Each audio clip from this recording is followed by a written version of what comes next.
2026 வருஷத்தில் கனத்திற்குரிய ஒரு குடும்பமாக நம்முடைய குடும்பங்களை கர்த்தர் ஆசீர்வதிக்கும்படியாக விரும்புகிறார்.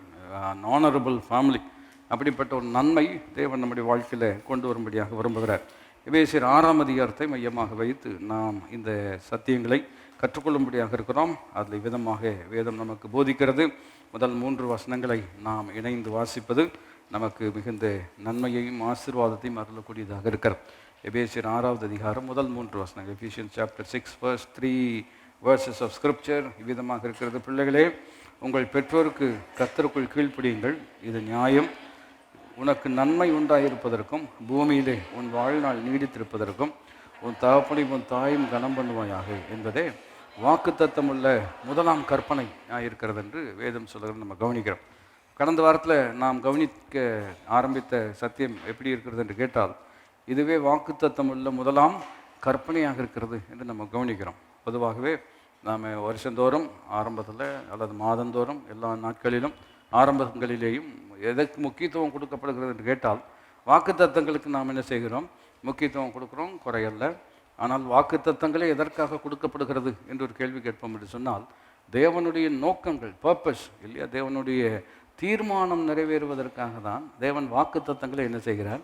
கொடுக்கக்கூடியவராக இருக்கிறார். ஆகினால இந்த கோர்வை கடந்த வாரத்தில் நம்ம கவனித்தோம். பர்பஸஸ் ஆஃப் காட், தேவனுடைய நோக்கம் இருக்கிறது. இந்த நோக்கத்தை நிறைவேற்றுவதற்கு ஒரு திட்டம் வைத்திருக்கிறார், பிளான் இருக்கிறது, பிளான் ஆஃப் காட். அதை நிறைவேற்றுவது உறுதியை காண்பிப்பதற்காக தான் ப்ராமிஸ் இல்லையா, இது கட்டாயம் நிறைவேறும் என்று வாக்குத்தத்தம் கொடுக்கிறார். அந்த வாக்குத்தத்தம் நிறைவேறும் என்பதற்கு என்ன உறுதி இருக்கிறது என்று கேட்டால், வாக்குத்தத்தத்தை கொடுத்தவரே நம்மோடு தான் என்ன செய்கிறார்? கூட இருக்கிறார் என்கின்ற அற்புதமான சத்தியத்தை நாம் கவனித்திருக்கிறோம். அதுபோல் இன்றைக்கு நாம் கவனிக்கக்கூடிய விஷயம் என்னவென்று கேட்டால், பாருங்கள், முதலாம் வசனத்தை விதமாக நாம் வாசிக்கிறோம். பிள்ளைகளே, உங்கள் பெற்றோருக்கு கர்த்தருக்குள் கீழ்ப்படியுங்கள், திஸ் இஸ் ரைட், இதுதான் நியாயம் அப்படின்னு சொல்கிறார். அதில் நாம் கவனிக்க வேண்டிய கோணம் எப்படி இருக்கிறது என்று கேட்டால், இது திறவுகோலான வார்த்தை என்னவென்று அந்த கர்த்தருக்குள்ங்கிற வார்த்தை இல்லையா, இது கர்த்தருக்குள், இது நியாயம் அப்படின்னு இருக்கிறதால அதை நீங்கள் கவனிக்கும்படியாக உங்களை நான் உற்சாகப்படுத்துகிறேன் இல்லையா. கர்த்தருக்குள் என்று சொல்லும் பொழுது அதை அந்த அந்த அந்த அம்சத்தை நாம் வெளியில் எடுத்து விட்டோம் என்று சொன்னால் இல்லையா, பிள்ளைகளே உங்கள் பெற்றோருக்கு கீழ்ப்படிங்கள், இது நியாயம் அப்படின்னு சொன்னோம்னா பிள்ளைகள் எல்லாரும் சொல்லுவாங்க, அது அநியாயம், அது நாங்கள் எங்களால் கீழ்ப்படிய முடியாது, எது நியாயம்னு சொல்கிறீங்க அப்படின்னு. வாட் இஸ் ரைட் அப்படிங்கிறத பெரிய கேள்வி. அதை எப்படி ஆன்சர் பண்ணுறதுங்கிறதும் பெரிய ஒரு சவாலாக இருக்கிறது. அவங்க உலகத்தில் இப்படிப்பட்ட கண்ணோட்டங்களெல்லாம் இருக்கிறது. What is right for me may not be right for you. எனக்கு சரின்னு தோன்றது உங்களுக்கு சரின்னு தோணணும்னு என்ன கிடையாது, அவசியம் கிடையாது. நீங்கள் சரின்னு சொல்கிறது நான் சரின்னு சொல்லணும்னு அவசியம் கிடையாது. ஆகினால ஒரு நல்ல முடிவுக்கு வந்துருக்குறாங்க. என்னென்னு கேட்டால், உங்களுக்கு சரின்னு படிச்சுன்னு நீங்கள் பண்ணுங்கள், எங்களுக்கு சரின்னு படிச்சுன்னா நாங்கள் பண்ணுவோம். ஒருத்தரை லிவ் அண்ட் லெட் லிவ், யாரையும் தொல்லை பண்ணாமல் இருந்தால் அது போதுமானது அப்படிங்கிற மாதிரி ஒரு நிதானத்துக்குள்ளே இருக்கிறான். அப்போ இதில் மறுபடியும் என்ன பிரச்சனை அப்படின்னு சொன்னாங்கன்னா, எது who decides what is right, எது சரின்னு யார் தீர்மானம் பண்ண முடியும் அப்படிங்கிற ஒரு கேள்வி கொண்டு வந்துட்டிங்கன்னா எப்படி சொல்ல முடியும்? இல்லை, ஒரு 10 பேர் சேர்ந்து இதுதான் சரி அப்படின்னு சொன்னோம்னா 20 பேர் சேர்ந்து அது தப்புன்னு சொல்லுவாங்க இல்லையா. ஜனநாயக முறையில் நீங்கள் போவீர்கள் என்று சொன்னால் மறுபடியும் மெஜாரிட்டி எங்கே இருக்கிறதோ இல்லையா, மெஜாரிட்டி இஸ் ரைட் அப்படின்னு சொல்கிறாங்க இல்லையா. அப்படிப்பட்ட எண்ணங்கள் எல்லாம் நிறைந்த ஒரு உலகத்தில் நாம் இருக்கும் பொழுது பைபிள் சொல்லுகிறது, கீழ்ப்படியுங்கள், பிள்ளைகளே பெற்றோருக்கு கர்த்தருக்குள் கீழ்ப்படியுங்கள், இதுதான் எப்படி இருக்கிறது? நியாயம். அப்போ அந்த கர்த்தரை எடுத்துட்டீங்க அப்படின்னு சொன்னீங்கன்னா நியாயம் அநியாயமாக இருக்கலாம், அநியாயத்தை நியாயமாக கொண்டு வருவதற்கெல்லாம் உலகத்தில் பல விதங்களில் சிந்தைகள் இருக்கிறது நம்ம கவனிக்கிறோம். ஆகினால நம்முடைய குடும்பத்தில் இதுதான் நியாயம் இல்லையா, this is right and this is the honourable thing to do அப்படின்னு நம்ம ஒரு நிலைக்கு வர வேண்டும் என்று சொன்னால், ரொம்ப முக்கியமான அம்சம் என்னவென்று கேட்டால், கர்த்தர் எங்கே இருக்கிறார்? நம்முடைய குடும்பத்தில், நம்முடைய எண்ணங்களில், நம்முடைய செயல்பாட்டில் தேவன் மையமாக இருக்கிறார். ப்ரீ எமினன்ஸ் ஆஃப் காட்னு சொல்லுது. தேவனுக்கு முதலிடம், முக்கியத்துவம், மையத்தை கொடுக்கும் பொழுது தான் எதெல்லாம் இயங்க வேண்டுமோ அவைகள் இயங்க வேண்டிய விதமாக என்ன செய்யக்கூடியதாக இருக்கிறது, இயங்கக்கூடியதாக இருக்கிறோம். அப்போ எந்த உறவாக இருந்துட்டாலும் இல்லையா, நான் சொல்கிறத அவங்க கேட்குறதே இல்லை அப்படின்னு சொல்கிறாங்க. இப்போ அவங்க சொல்கிறதுல நியாயமே இல்லைங்க, எப்படிங்க நாங்கள் அதை கேட்க முடியும் அப்படின்னு ஒருவர் சொல்லும் பொழுது, இது ரெண்டு பேருக்கும் சமாதானம் பண்ணணுன்ட்டு போகிறவங்க இருக்கிறாங்கல்வா, அவங்களுக்கு சமாதானமே இல்லாமல் போவதற்கு என்ன இருக்கிறது, வாய்ப்பு இருக்கிறது. சில நேரத்தில் இப்படியெல்லாம் சூழ்நிலை வந்து இவங்க கதையை கேட்டதுக்கப்புறம் நம்ம கதையே பரவாயில்லங்கிற மாதிரி தோணுது அப்படின்னு சொல்லுவாங்க. ஐயோ இவங்க சண்டையெல்லாம் இந்த ஜென்மத்தில் முடிச்சு வைக்கவே முடியாது இப்படின்லாம் சொல்கிறாங்கல்லாம். இதெல்லாம் எதுக்கு, என்ன காரணம் என்று கேட்டால், கர்த்தரை வெளியெடுத்துட்டீங்க அப்படின்னு சொன்னீங்கன்னா உங்கள் சுய முயற்சியில், உங்கள் சுய நியாயத்தில் ஒரு விஷயத்தை செய்ய வேண்டியது வரும். அது ரொம்ப நாள் உங்களால் செய்ய முடியவே முடியாது. ஆக இந்த உறவு என்று வரும்பொழுது நாம் கவனிக்க வேண்டிய முக்கியமான விஷயம் என்னவென்று கேட்டால், கர்த்தருக்குள், அதுதான் கீ. அதாவது காட்லி பெர்ஸ்பெக்டிவ் இன்டு எவ்ரி ரிலேஷன்ஷிப்னு சொல்லலாம். எந்த உறவை நீங்கள் எடுத்துக்கொண்டாலும் வேதத்தில் சொல்லப்படுகிற உறவுகளை கவனித்து பார்ப்பீர்கள் என்று சொன்னால், அந்த தெய்வீக கண்ணோட்டம் இல்லை என்று சொன்னால் எந்த உறவும் சிரமமான ஒரு உறவாக என்ன செய்து விடுகிறது, மாறிவிடக்கூடியதாக இருக்கிறது. அப்போ இந்த இணக்கம் வரணும், ஒருவருக்கு ஒரு ஒத்து போகணும், ஒருத்தர் விட்டு கொடுக்கணும், இதெல்லாம் எப்படி வரும் என்று கேட்டால் அப்படி தாங்க இருக்கணும் அப்படின்னு உலகம் சொல்லுகிறது. அது என்னால் தான் முடியலன்னு சொல்கிறேன் இல்லையா. பாருங்கள், யார் கூட வேணாலும் ஒத்து போகலாங்க, ஆனால் இந்த ஆள் கூட ஒத்து போகவே முடியாது அப்படின்னு சொல்கிறாங்களா. அவங்க போய் சொல்கிறாங்களா அப்படின்னு கவனித்து பார்த்தீங்கன்னா, உண்மையாகவே இந்த ஆள் கூட யாருமே என்ன செய்ய முடியாது, ஒத்து போக முடியாத மாதிரி ஒரு முரட்டாட்டமான ஒரு முடவாதம் படித்த ஒரு ஆளாக இருக்கலாம். ஆனால் அப்படிப்பட்ட ஒரு சூழ்நிலையில் கூட கர்த்தர் உள்ளே வருவார் என்று சொன்னால், கர்த்தர் மையம் கொள்வார் என்று சொன்னால், இருதயங்களை நீர்க்கால்களைப் போல அவர் திருப்பக்கூடிய அற்புதமான தேவனாக இருக்கிறார். ஆகினால குடும்பம் எப்பொழுது எந்த நிலைமையில் இருக்கிறது என்பதை நீங்கள் கண்டு வருத்தப்பட வேண்டாம். எப்படி அதை சிறப்பாக கர்த்தர் மாற்றப் போகிறார் என்பதை புரிந்து கொள்வீர்கள் என்று சொன்னால், இந்த வருஷம் கிறிஸ்துவுக்குள் நம்மை கட்டாயம் வெற்றி சிறக்க பண்ணக்கூடிய தேவனாக இருக்கிறார். அப்போ ரொம்ப முக்கியமான விஷயம் என்னவென்று கேட்டால், bringing godly perspective into our relationship. நம்முடைய உறவுகளில் தெய்வீகமான கண்ணோட்டத்தை கொண்டு வர வேண்டும். தெய்வீகமான கண்ணோட்டத்தை கொண்டு வர வேண்டும் என்று சொன்னால், தேவனையே நம்முடைய வாழ்க்கையில் மையமாக என்ன செய்ய வேண்டும், வைப்பது ரொம்ப ரொம்ப முக்கியமாக இருக்கிறோம். ஒரு சில வசனங்களை நீங்கள் கவனிப்பீர்கள் என்று சொன்னால், நான் உங்களுக்கு சொன்னது போல், இப்போ பெற்றோர் பிள்ளைகள் என்கின்ற என்ன உறவு வரும் பொழுது கர்த்தருக்குள் அப்படின்னு சொல்கிறார். அந்த கர்த்தரை ரொம்ப முக்கியப்படுத்துறதை நம்ம கவனிக்கிறோம். அதே அதிகாரத்தில் 5ஆம் வசனத்தில் நீங்கள் வரும் பொழுது அங்கு ஒர்க் எத்திக்ஸ் இருக்கிறோம் இல்லையா, வேலை செயல்பாடு என்ன வரும் பொழுது அங்கே எப்படி, அதுவும் அங்கேயும் உறவு தானே. இன்னொரு வகையில் சொல்லணுன்னா, மனிதன் உறவு கொள்வதற்காகவே இல்லையா அவன் சிருஷ்டிக்கப்பட்டிருக்கிறான். Man is created to have a relationship with God and relationship with others. அந்த விதமாகவே கர்த்தர் வடிவமைத்திருக்கிறார். ஆகினால இன்றைக்கி எங்கே போனாலும் இந்த இன்டர்பர்சனல் ரிலேஷன்ஷிப்புங்கிறது ரொம்ப ரொம்ப முக்கியம் இல்லையா. வேலைக்கு போனாலும் அங்கே ஆட்கள் இருக்கிறாங்க, ஸ்கூலுக்கு போனீங்கன்னா ஆட்கள் இருக்கிறாங்க, வீட்டுக்கு வந்தால் ஆட்கள் இருக்கிறாங்க, சர்ச்சுக்கு வந்தால் ஆட்கள் இருக்கிறாங்க. நீங்கள் எங்கே போனாலும் எங்கே இருக்கிறாங்க, ஆட்கள் இருக்காங்க. அதனால் ஆட்களை தவிர்க்க உங்களால் முடியவே முடியாது. எல்லாருக்கும் மற்றவங்களுடைய உதவி நமக்கு வேணும், மற்றவங்களுக்கு நம்முடைய உதவியும் கட்டாயம் தேவை. எனக்கு ஆட்கள் ஒத்து வராதுங்க அப்படின்னு சொன்னால் இவர் என்ன பண்ணலாம், நான் சொல்ல வேலையும் கொள்ள முடிக்கிறதா, I don't think I can get along with people அப்படின்னு ஒருத்தர் சொல்கிறார். ஆட்களோடு என்னால் ஒத்து போக முடியாது. ஒத்து போக முடியலன்னா உங்களை எங்கே தான் வைக்கணும் இல்லையா, நீங்கள் இருக்கவே முடியாது. கட்டாயம் ஒத்து தான் போகணும். ஆனால் அதில் சிரமம் இருக்கிறது, சவால் இருக்கிறது என்பதெல்லாம் உண்மை. ஆனால் கர்த்தர் அந்த உறவுக்குள்ளே மையம் கொள்வார் என்று சொன்னால், உறவுகளை கர்த்தர் இன்பகமாக மாற்ற அவர் எப்படிப்பட்டவராக இருக்கிறார், வல்லவராக இருக்கிறார். அப்போது பேரண்ட் சைல்டு என்று வரும்பொழுது கர்த்தருக்குள் என்று அந்த வார்த்தையை வாசிக்கிறோம். இப்போ 5ஆம் வசனம் நான் உங்களுக்கு சொன்னது போல் ஒர்க் எத்திக்ஸ் வருகிறது இல்லையா. வேலைன்னு வரும்பொழுது உலகத்தில் ஹையர் அண்ட் ஃபயர் அப்படின்னு சொல்லுவாங்க, கேட்டிருக்கீங்களா. வேலைக்கு ஆள் எடுக்கணும், வேலையை முடிஞ்சதுக்கப்புறம் அவர்களை வேலையை விட்டு நீக்க வேண்டும். இதுதான் எப்படி இருக்கிறது உலகத்தில் ஒரு முறையாக இருக்கிறது இல்லையா. Higher them when you want and fire them when you want அப்படிங்கிற மாதிரி ஒரு முறையில் இருக்கிறான். ஆகினால்தான் வேலை செய்தலுடைய உரிமைகள் எல்லாம் இருக்கிறது. அதை குறித்து நம்ம கவனிக்க முடியும். உலகத்தில் இருக்கிறது, பைபிளே இருக்கிறது. பைபிளே உறவு சம்மந்தப்பட்டு வரும்பொழுது ஆண்டவர் ரொம்ப அற்புதமாக சொல்கிறார். நீங்கள் பழைய ஏற்பாட்டிலெல்லாம் கவனித்து பார்த்தீங்கன்னா, முதலாளிகளுக்கு சொல்லும் பொழுது அவர் சொல்கிறார், வேலை முடிஞ்சோன்னா அவன் கையில் காசை நீ கட்டாயம் என்ன செஞ்சிடணும், கொடுத்துடணும்னு சொல்கிறார். அதாவது சூரியன் அஸ்தமிப்பதற்கு முன்பதாக அவனுக்கு கொடுக்க வேண்டிய பணத்தை நீ கொடுத்துடணும். ஏன்னா அவன் நாள் ஃபுல்லாக வேலை செய்யலாம். நீ அப்படி கொடுக்காமல் போனால் நான் சாயங்காலம் வீட்டுக்கு போகும்பொழுது அவன் என்னை நோக்கி ஜெபம் பண்ணோம், ஆண்டவரே நாள் முழுவதும் வேலை செஞ்சேன், அந்த முதலாளி எனக்கு காசு கொடுக்காம போயிட்டாரு அப்படின்னு அவன் அங்கலாய்ப்பை நான் கேட்கும் பொழுது உன்னை தண்டிக்க வேண்டியது வரும். ஆகையினால கரெக்டாக என்னத்தை கொடுத்துடணும், பணத்தை கொடுத்துடணும். அப்போ முதலாளி சொல்கிறார், நானும் கொடுக்கணுன்னு தான் இருந்தேன் ஆண்டவரே, ஆனால் ஓபி அடிக்கிறதுல அவனை மாதிரி வேறு ஆளை பார்க்க முடியாது. 11 மணிக்கு டீ குடிக்க போனான் ஆண்டவரே, 12:15 வந்தான். 1 மணிக்கு லஞ்சுக்கு போனான் ஆண்டவரே, 3:15 தான் என்ன செஞ்சான் வந்தான். 4 மணிக்கு திருப்பி டீ குடிக்க போனான் ஆண்டவரே, இவனுக்கு எப்படி நான் சம்பளம் கொடுக்கலான்னு நீங்கள் சொல்லுங்கள் ஆண்டவரே, இது நியாயமா அப்படின்னு இவர் ஜெபம் பண்ணுறார். 2 பேருக்கு இடையில கர்த்தர் மாட்டிக்கிட்டு நான் சொல்கிறது வேலையும் கொள்ள முடிகிறது தான்.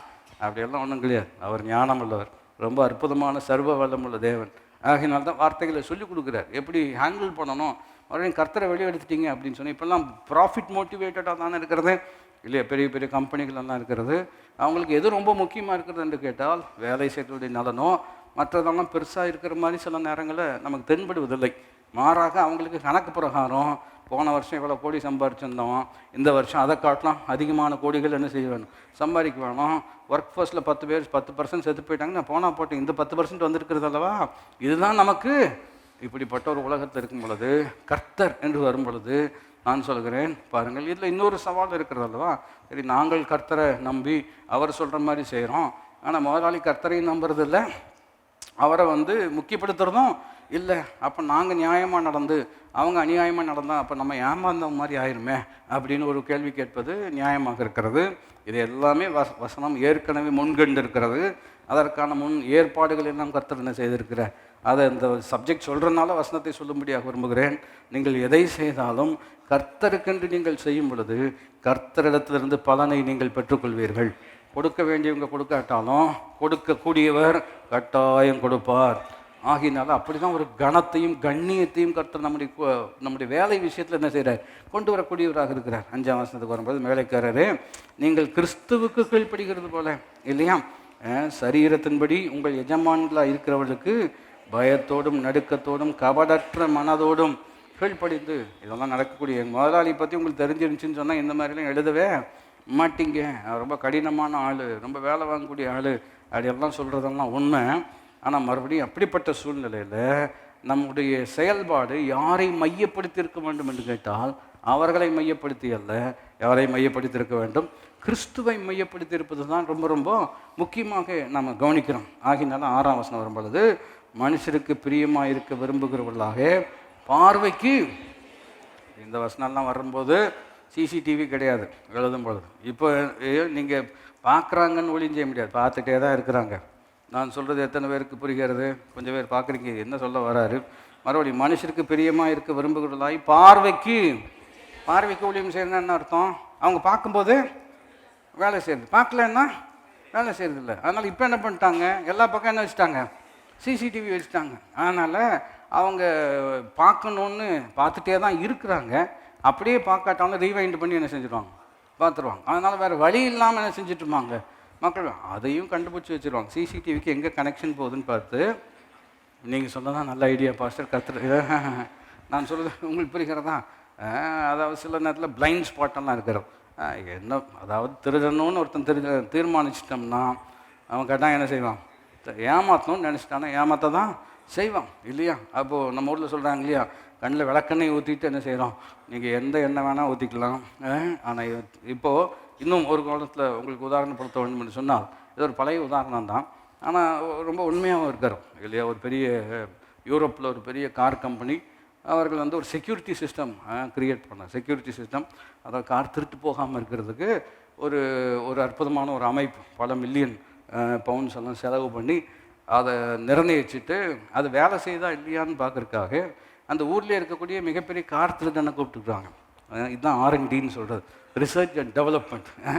அந்த மிகப்பெரிய கார் திருடனை கூட்டிகிட்டு நாங்கள் இப்படி ஒரு சிஸ்டம் க்ரியேட் பண்ணி வச்சுருக்கிறோம், இந்த கார் திருடிட்டு போய் பார்ப்போம் அப்படின்னு சொன்னால், அன்னைக்குள்ள கணக்கு பிரகாரம் 13 செகண்டில் எடுத்துகிட்டு போயிட்டான். எத்தனை செகண்டுங்க? 13 செகண்ட். இதுக்கு இவங்க எவ்வளோ கோடி செலவு பண்ணியிருப்பாங்கன்னு நினைக்கிறீங்க? இதுலேருந்து என்ன கற்றுக்குறோம் அப்படின்னு சொன்னோம்னா, எந்த அளவுக்கு செக்யூரிட்டி ஜாஸ்தி ஆகுதோ அந்த அளவுக்கு நான் சொல்ல விளங்கிக் கொள்ள முடிகிறதான். இதெல்லாம் ஜெயிக்கணுன்னா ஒரே வழி தான் இருக்கிறது. கிறிஸ்து ஒரு மனிதனுடைய வாழ்க்கையில் வருவார் என்று சொன்னால் பாருங்கள், அது அப்படியே அவனுடைய பார்வை, அவனுடைய செயல் எல்லாவற்றிலும் கர்த்தர் என்ன செய்கிறார், தெய்வீகமான மாற்றம் கொண்டு வருகிறார். 6ஆம் வசனத்தை மறுபடியும் கவனிப்போம் என்று சொன்னால் பாருங்கள், மனுஷருக்கு பிரியமாக இருக்க விரும்புகிறதாய் பார்வைக்கு ஊழியம் செய்யாமல் கிறிஸ்துவின் ஊழியக்காரராக. மறுபடியும் இல்லையா, கர்த்தருக்குள் கீழ்ப்படிங்கள் சொல்கிறார். 5ஆம் வசனத்தில் கிறிஸ்துவுக்கு கீழ்ப்படிக்கிறது போல அப்படின்னு சொல்கிறார். 6ஆம் வசனம் வரும்பொழுது நீங்கள் கிறிஸ்துவினுடைய ஊழியக்காரர். ஏன் இல்லையா, நாங்கள் கவர்மெண்ட் சர்வெண்ட்னு சொல்கிறது நம்ம புரிஞ்சுக்கிறோம். நான் சொல்லுகிறேன், நீங்கள் எங்கே இருந்தாலும் you are a servant of God. நீங்கள் தேவனுடைய ஊழியராக இருக்கிறபடினால, அது ஆசிரியராக இருந்தாலும் நீங்கள் தேவ ஊழியர் தான் இல்லையா, போதகராக இருந்தாலும் நீங்கள் தேவ ஊழியர் தான். ஒரு கம்பெனியில் ஐடி கம்பெனியில் வேலை செய்யக்கூடிய நபராக இருந்தாலும் நீங்கள் யார் தான், தேவனுடைய ஊழியராக இருக்கிறீர்கள். நான் சொல்லுகிறேன், அந்த எண்ணத்தோடு செய்வோம் என்று சொன்னால் தெய்வீகமான கனத்தை கர்த்தர் நம்முடைய வாழ்க்கையில் கொண்டு வரக்கூடியவராக இருக்கிறார் என்பதை வேதம் ரொம்ப அற்புதமாக போதிக்கிறோம். எபேசியர் 5ஆம் அதிகாரத்துக்கு நீங்கள் வருவீர்கள் என்று சொன்னால் அதே பகுதியில் தான் இருக்குது, அதே பேஜில் தான் இருக்கிறோம். 22ஆம் வசனம் மறுபடியும் கணவன் மனைவி உறவு வருகிறோம் இல்லையா? லிவ் அண்ட் லெட் லிவ் அப்படின்னு உலகம் சொல்கிறோம். I cannot live and I won't let anybody else live அப்படின்னு முடவாதம் முடிச்ச ஆட்களெல்லாம் இருக்கிறான். இப்படி இருக்கும் பொழுது இதெல்லாம் ஒத்து போகுமா, இணங்கி வருமா அப்படின்னு கேட்டிங்கன்னா 22ஆம் வசனத்தில், அதான் 21ஆம் வசனத்தில் இருக்கிறது. இணைந்து வாசிப்போம் என்று சொன்னால், தெய்வ பயத்தோடு ஒருவருக்கொருவர் கீழ்ப்படிங்கள். மனைவிகளே கர்த்தருக்கு கீழ்ப்படுகிறது போல உங்கள் சொந்த புருஷருக்கு என்ன செய்ய வேண்டும், கீழ்ப்படி. கர்த்தரை எடுத்துட்டீங்க அப்படின்னு சொன்னீங்கன்னா என்ன ஆயிரும், இந்த ஆளுக்கெல்லாம் நீ இந்த ஆள் சொல்கிற மாதிரிலாம் என்ன செய்ய முடியாது, கேட்க முடியாது அப்படிங்கிற மாதிரி தான் வரும். 21ஆம் வருஷத்தில் ரொம்ப அற்புதமான திறவுகோள் இருக்கிறோம். தெய்வ பயத்தோடு ஒருவருக்கொருவர் சப்மிட் டு ஒன் அனதர். கீழ்ப்படிங்கன்னா சப்மிஷன் இருக்கிறோம். இணங்கி போங்க, தாழ்ந்து போங்க. மறுபடியும் என்னால் முடியல, எப்படி போக முடியும் அப்படின்னு ஒரு கேள்வி கேட்டிங்கன்னா அங்கே தான் அந்த திறவுகோள் இருக்குது. தெய்வ பயத்தோடு சொல்லுங்கள், எல்லாரும் இணைந்து சொல்லும்படியாக இருக்கிறோம். என்ன பயத்தோடு? தெய்வ பயத்தோடு கர்த்தருக்கு கீழ்ப்படுகிறது போல. அதனால தான் 22ஆம் வசனத்தை சில நேரங்களில் பிரசங்கியார்கள் இவ்விதம் சொல்லுவதை நீங்கள் ஒருவேளை கேட்டுக்கலாம். கர்த்தருக்கு கீழ்ப்படுகிறது போல என்ன சொன்னு இருக்கிறது, அவங்க கர்த்தருக்கே கீழ்ப்படுகிறது இல்லை, அப்போ ஏன் வேறு யார் கீழ்ப்படிய போகிறாங்க அப்படின்னு சொல்கிற வார்த்தைகள் எல்லாம் நீங்கள் கேட்டுக்கலாம். ஆனால் கவனிக்க வேண்டிய முக்கியமான விஷயம், நம்ம உறவு கண்ணியமுள்ளதாக மாற வேண்டும் என்று சொன்னால் we need to have a godly perspective in all of our relationship. நம்முடைய எல்லா உறவுகளிலேயும் தெய்வீக கண்ணோட்டம் வர வேண்டும்.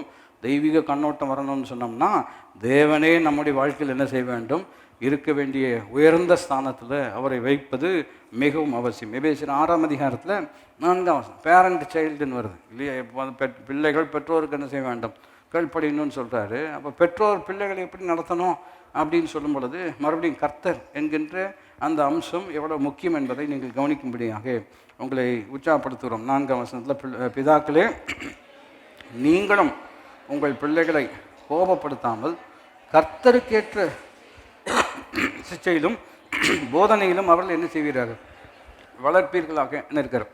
மறுபடியும் இங்கே கவனிக்கிறோம் எப்படி வளர்க்கணும் அப்படின்னு சொன்னோம்னா, நம்ம ஊரில் நிறைய விஷயம் சொல்லுவாங்க. அதாவது செடி வளர்த்தும் பொழுதும் சொல்லுவாங்க, முருங்கை மரமாக இருந்தால் முறிச்சு தான் என்ன செய்யணும், சரி அது மரங்க இல்லையா, பொண்ணாக இருந்துச்சுன்னா போத்தி வளர்க்கணும், பையனாக இருந்தால் அப்படியெல்லாம் நிறைய முறைமைகள்லாம் வச்சுருக்கிறாங்க இல்லையா? ஒரு வகையில் சில பொதுவான ஞானம் எல்லாம் இருக்குது, ஜென்ரல் விஸ்டம்னு சொல்லுவாங்க இல்லையா, அதெல்லாம் இருக்கிறோம். ஆனால் உங்களுக்கும் எனக்கும் வரும்பொழுது முற்றிலும் வித்தியாசம் விசேஷத்தை கர்த்தர் வைத்திருக்கிறார். 4ஆம் வசனத்தை மறுபடியும் கவனிப்போம் என்று சொன்னால், பிதாக்களை நீங்களும் உங்கள் பிள்ளைகளை கோபப்படுத்தாமல்னா கடுப்பேற்றாமல்னு கூட நம்ம எளிமையாக சொல்லணும் இல்லையா? டோன்ட் ப்ரொவோக் தம் டு ரிசன்ட்மெண்ட்டுன்னு இருக்கிறோம். அப்படின்னா என்ன அர்த்தம்? கோபப்படுத்தாமல்னு சொன்னோம்னா அவங்கள நம்ம பேசக்கூடிய விதம், அவர்களை நடத்தக்கூடிய விதம், அவர்களை மிகவும் வருத்தத்துக்குள் என்ன செய்யக்கூடாது. ரிசன்ட்மெண்ட்டுன்னு சொன்னோம்னா அதாவது ஒரு கசப்பினுடைய ஒரு எல்லைக்கு அவர்களை என்ன செஞ்சிடக்கூடாது, அனுப்பக்கூடாது. பின்ன இப்படி தான் ஹேண்டில் பண்ண சொல்கிறீங்க. ஒரு உதாரணத்துக்கு விதம் சொல்ல வேண்டும் என்று சொன்னால், நான் சொன்ன வார்த்தையை பயன்படுத்தினால் பிள்ளைகளை கடுப்பேற்றாதிருங்கள் அப்படின்னு சொல்கிறோம். நிறைய பேர் புரியுங்கிறதுனால அந்த வார்த்தை சொல்கிறோம். இப்போ அவர்கள் பெற்றோர் என்ன சொல்கிறாங்கன்னா, அவங்க எங்களை கடுப்பேற்றுறாங்க, அவங்க எங்களை என்ன செய்கிறாங்க, ரொம்ப இரிட்டேட் பண்ணுறாங்க, ரொம்ப ப்ரொவோக் பண்ணுறாங்க. அங்கேயே தான் உட்காந்துருப்பான். 4வது தடவை கூப்பிட்டிங்கன்னா தான் சொல்லும் அடியேன்னு கேட்குறேன்பான். அது வரைக்கும் எப்படி தான் இருப்பான். நான் சொல்கிறது விளங்கி கொள்ள முடிகிறது தான். காதில் ஒருவர் ரொம்ப அற்புதமாக சொன்னார், இப்போ வயசு பசங்கள்லாம் உங்களுக்கு மரியாதை கொடுக்குறாங்கன்னு எப்படி தெரியும் அப்படின்னு சொன்னோம்னா, எப்போவுமே 2 காதில் ஹீரிங் எய்டு வச்சுருப்பாங்கன்னா, நம்ம சொல்ல விளங்கி கொள்ள முடிகிறதா, மாட்டியிருப்பாங்க. நீங்கள் பேசும் பொழுது ஒரு காதில் இருக்கிறது மாத்திரம் எடுத்தாங்கன்னா உங்களுக்கு மரியாதைன்னு அர்த்தம். அப்படின்னா என்ன அர்த்தம், நீங்கள் சொல்லுங்கள், நான் இன்னொன்று என்ன தான் செஞ்சிட்ருக்கிறேன் கேட்டுட்டு தான். அந்த மாதிரி சூழ்நிலையெல்லாம் என்ன செஞ்சுக்கிறது மாறிடுச்சு. அப்போ முதலெல்லாம் போகணுன்னா சொல்லிட்டு போகணுங்கிறது ஒரு முறைமை. இப்பொழுதெல்லாம் வந்துட்டேன் அப்படின்னா இவன் எங்கே போனான்னே நமக்கு என்ன செய்யாது. நான் சொல்கிறது விளங்கி கொள்ள முடிகிறதா? அப்படிப்பட்ட ஒரு சூழ்நிலையில் எப்படி தான் இவங்களை ஹேண்டில் பண்ணணும், ஆனரபிள் வே, கண்ணியமான முறையில் எப்படி ஹேண்டில் பண்ணணும். மறுபடியும் கர்த்தர் தான் அதில் மையத்தில் இருக்கிறார். அவரை வச்சு தான், அவருடைய வார்த்தையை வைத்து தான், அவருடைய உதவி கொண்டு தான் இதை நம்மால் என்ன செய்ய முடியும். பைபிளில் சொல்லியிருக்கிறது, அப்படின்னு நீங்கள் அப்படி விரல் நீட்டிங்க அப்படின்னு சொன்னால் அவங்களும் சொல்கிறாங்க, நீங்கள் பைபிள் சொன்னதெல்லாம் செஞ்சுருக்கிறீங்களா, காலையில் சர்வீஸ் போலி இல்லை, நான் சொல்ல விலையும் கொள்ள முடியுறதா அப்படின்னு அவங்க ஆரம்பித்தாங்க அப்படின்னு சொன்னோம்னா நம்ம 2 பேருமே என்ன செய்ய முடியாது. நான் சொல்கிற விலையும் கொள்ள முடிகிறதா, மனைவிகளே புருஷருக்கு கீழ்ப்படிங்கள்னு சொல்லியிருக்கிறது அப்படின்னு ஒரு புருஷன் சொல்கிறாரு. என்ன சொல்கிறேன், புருஷர்களே மனைவியில் அன்பு கூறுன்னு சொல்லியிருக்கிறது அல்லவா, டிஸ்கவுண்ட்டில் புடவை வாங்கிட்டு வரதான் அன்பா அப்படின்னு அவங்க ஆரம்பித்தாங்க அப்படின்னம்னா இது பெரிய தலைவலியாக இருக்குது. இதுக்கு பேசாமல் இது என்னடா வாழ்க்கை அப்படிங்கிறது போல் மாறிவிடுகிறோம். இல்லை நம்முடைய குடும்பத்தை ஆசீர்வாதமாக தான் கர்த்தர் வைத்திருக்கிறார். அதுக்கு ஒரு முறைமை வச்சிருக்கிறார். அதை செயல்படுத்துவதற்கு அவரே நமக்கு என்ன செய்கிறாரு, உதவி செய்கிறாரு. அவரே உதவி செய்யும் பொழுது அவருடைய உதவியை எப்படி பெற்றுக்கொள்ள முடியும், எப்படி நம்முடைய சூழ்நிலையில் அதை அபியாசப்படுத்த முடியும், சவால் இருக்கிறது. இன்னைக்கு காலையில் கற்றுக்கொண்டது போல மிகவும் நெருக்கப்படுகிறோம், ஆனாலும் ஒடுங்கி போவது இல்லை. கலக்கம் இருக்கிறது, இது என்னவா முடியும், சரியாக வருமா அப்படிங்கிற கேள்விகளெல்லாம் இருக்குது. கலக்கம் அடைந்தாலும் நாங்கள் மனம் முறிவு அடைவதில்லை, தள்ளப்பட்டாலும் தள்ளுண்டு போவதில்லை. கர்த்தர் எங்களுடைய வலதுகரத்தை பிடித்திருக்கிறார். ஆகையினால் உங்கள் குடும்பத்தை கர்த்தர் அற்புதமாக நடத்துவார். நம்பிக்கையுள்ளவர்கள் ஆமேன் என்று சொல்ல வேண்டும். மறுபடியும் 4ஆம் வசனத்தில் கவனிக்கிறோம், எப்படி இதை ஹேண்டில் பண்ணணும். கர்த்தர் தான் மையத்தில் இருக்கிறார். பைபிள் சொல்லி கர்த்தருக்கு ஏற்ற சிச்சை, எல்லாரும் இணைந்து சொல்லுங்கள், கர்த்தருக்கு ஏற்ற சிச்சையிலும் போதனையிலும் அவர்களை. மறுபடியும் எபிரேயர் 12 நீதிமொழிகள் 6ஆம் அதிகாரம் இவைகளெல்லாம் கவனித்து பார்ப்பீர்கள் என்று சொன்னால், எவர்களை கர்த்தர் நேசிக்கிறாரோ அவர்களை கர்த்தர் என்ன செய்கிறார், சிச்சிக்கிறார். அப்போ டிசிப்ளின் பண்ணுறதுக்கு அடிப்படை காரணம் என்னவென்று கேட்டால், அந்த நபர் மீது ஆண்டவர் என்ன வைத்திருக்கிறார், அன்பு வைத்திருக்கிறார். அப்போது அன்பு இருக்கிறதுனால அணுகுமுறை வித்தியாசமாக இருக்கிறது, செயல்முறை எப்படி இருக்கிறது, ரொம்ப வித்தியாசமாக இருக்கிறது. நான் சொல்வது எத்தனை பேர் புரிந்து கொள்ள முடியும். கர்த்தருக்கேற்ற சிச்சையிலும் போதனையிலும் இருக்கிறோம். அந்த போதனை சிச்சை ரெண்டும் இணைச்சி சொல்லணும் அப்படின்னு சொன்னோம்னா டீச்சிங் அண்ட் ட்ரைனிங் ரெண்டும் சேர்ந்து வருகிறோம். எல்லோரும் இணைந்து ஆங்கிலத்தில் சொல்லலாம். என்ன இருக்குதுங்க, டீச்சிங்கும் இருக்கிறது. How do you teach people, how do you train people, it is by teaching them. அவர்களுக்கு சொல்லிக் கொடுப்பதன் மூலமாக தான் அவர்களை என்ன செய்ய முடியும், பயிற்சி வைக்க முடியும். நம்ம எல்லாருமே அப்படி தான் வளர்ந்துருக்கிறோம். நாம் சின்ன பிள்ளைகளாக இருக்கும் பொழுது ஒவ்வொரு விஷயத்திலும் நம்முடைய பெற்றோர் நம்மளை என்ன செஞ்சுருக்கிறாங்க, ட்ரெயின் பண்ணியிருக்கிறாங்க. எப்படி ட்ரெயின் பண்ணியிருக்கிறாங்க, ஃபஸ்ட்டு சொல்கிறாங்க, வாய் திறந்து சொல்கிறாங்க நோ. ஒரு பெற்றோர் சொன்னது எனக்கு நினைவுக்கு இருக்கிறது.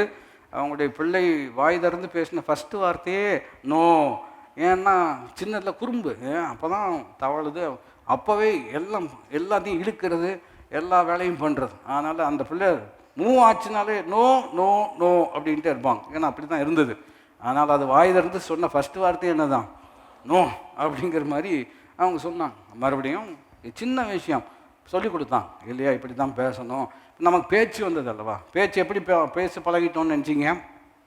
எப்படி பேசி பழகணும், நிறைய பிள்ளைங்க அவங்க யார் மாதிரியே பேசுவாங்க, அவங்க அப்பா அம்மா மாதிரியே என்ன செய்வாங்க, பேசுவாங்க. ஏன்னா ஃபஸ்ட்டு வார்த்தை எங்கேருந்து தான் கேட்டுருக்குறாங்க, அங்கே தான் கேட்டுருக்காங்க. எனக்கு தெரிஞ்ச ஒருத்தங்க கிட்ட உங்கள் அப்பாவை எப்படி திட்டுவாங்கன்னு சொன்னால் அதே மாதிரி திட்டிக்கான்பாங்க.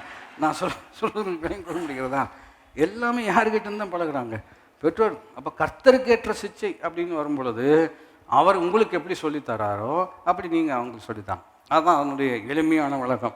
கர்த்தர் உங்களுக்கு எப்படி சொல்லித்தராரோ அப்படி தான் நீங்கள் என்ன செய்யணும், சொல்லித்தரணும். உங்களை எப்படி நடத்துகிறாரோ, உங்ககிட்ட எப்படி பொறுமையாக இருக்கிறாரோ அப்படி தான் நீங்கள் பிள்ளைகளிடத்தில் எப்படி இருக்க வேண்டும், பொறுமையாக இருக்குன்னு சொல்கிறார். பெற்றோருக்கு சொல்லுகிறேன், ஆண்டவர் நம்மக்கிட்ட பொறுமையாக இருக்கிறாரா. எனக்கு ஆச்சரியம், நம்மக்கிட்ட எப்படி தான் இவ்வளவு பொறுமையாக இருக்கிறாருன்னு ஆச்சரியமாக இருக்கிறோம். அதனால தான் பைபிள் சொல்லி கர்த்தர் நீடிய பொறுமை உள்ளவர். எப்படிப்பட்ட பொறுமை உள்ளவருங்க, நீடிய பொறுமை உள்ளவர். அப்படின்னா என்ன அர்த்தம் பாருங்கள், நீங்கள் ரட்சிக்கப்பட்ட நாள் அந்த கணக்கு ஒன்று வச்சுக்குவோம். நீங்கள் ரட்சிக்கப்படுற வரைக்கும் உங்கள்கிட்ட ரொம்ப பொறுமையாக இருக்கிறார் இல்லையா. இன்றைக்கு நம்ம விலக போகிறோம், சொந்தமான விஷயம் செய்கிறோம், நான் எதுக்கு அவருக்கு ஆண்டவர்கிட்ட வரணும், அவர் எதுக்கு எனக்கு தேவை அப்படி எல்லாம் பேசணும்.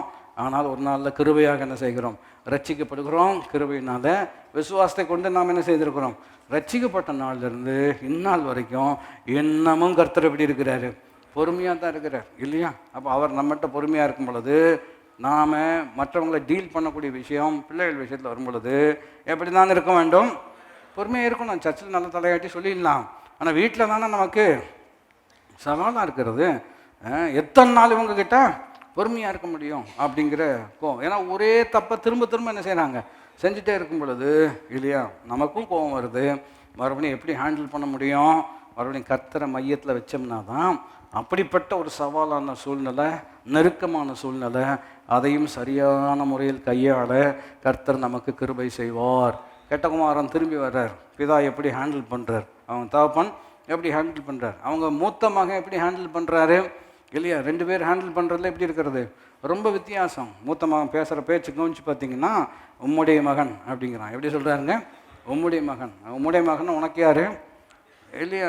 அந்த உறவையை முக்கியப்படுத்துறதில்ல இல்லையா? அவனை அழித்து போட்டவன், சொத்தை தொலைச்சவன் வந்திருக்கிறான். உம்முடைய மகன் வேசின் இடத்துல போய் தன்னுடைய சொத்தையெல்லாம் என்ன செஞ்சுருக்கிறான், இழந்து போயிருக்கிறான் இல்லையா? அவர் எப்படி சொல்கிறாருன்னா, காணப்படாமல் போனான், இப்பொழுது he was lost but now he is found. அவன் கண்டு கொண்டதை கண்டு நான் என்ன செய்கிறேன், சந்தோஷப்படுகிறேன். இவரை பார்க்குறதுக்கும் அவங்க பார்க்குறதுக்கும் என்ன இருக்கிறது, மிகப்பெரிய வித்தியாசம் இருக்கிறது. அந்த வித்தியாசம் எதனால் என்று கேட்டால், பிதாவினுடைய உள்ளம் ரொம்ப வித்தியாசம், தேவனுடைய உள்ளமும் அப்படி தான் இருக்கிறார் இல்லையா? ஆகினால் தான் பைபிள் சொல்கிறது, இன்று அவருடைய சத்தத்தை கேட்பீர்களாகில் உங்கள் இருதயத்தை என்ன செய்ய வேண்டாம், கடினப்படுத்த வேண்டாம்.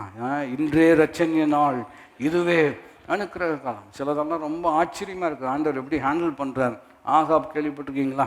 பைபிள் இருக்கிறார் அல்லவா? அவனை போல தன்னை விற்று போட்டவன் எவனும் அப்படின்னு பைபிளே சொல்லியிருக்கு. தன் மனைவியின் பேச்சை கேட்டு தன்னை விற்று போட்ட ஆளில் இவனை மாதிரி மோசமான ஆள் வேறு யாருமே கிடையாது இல்லையா? சொத்துக்கு ஆசைப்பட்டு இல்லையா 2 பேர் சேர்ந்து இன்னொரு ஆளை இல்லையா, அந்த ஒரு அற்புதமான நாபோத் இல்லையா, அவரை இல்லையா திட்டமிட்டு கொலை செய்து எல்லா வேலையும் பார்த்துருக்குறான். அப்படிப்பட்ட ஒரு மனுஷன் ஆனால் தன்னை தாழ்த்துக்கிறான். அது எப்படி உண்மையாகவே பெரிய கிருபை தான்.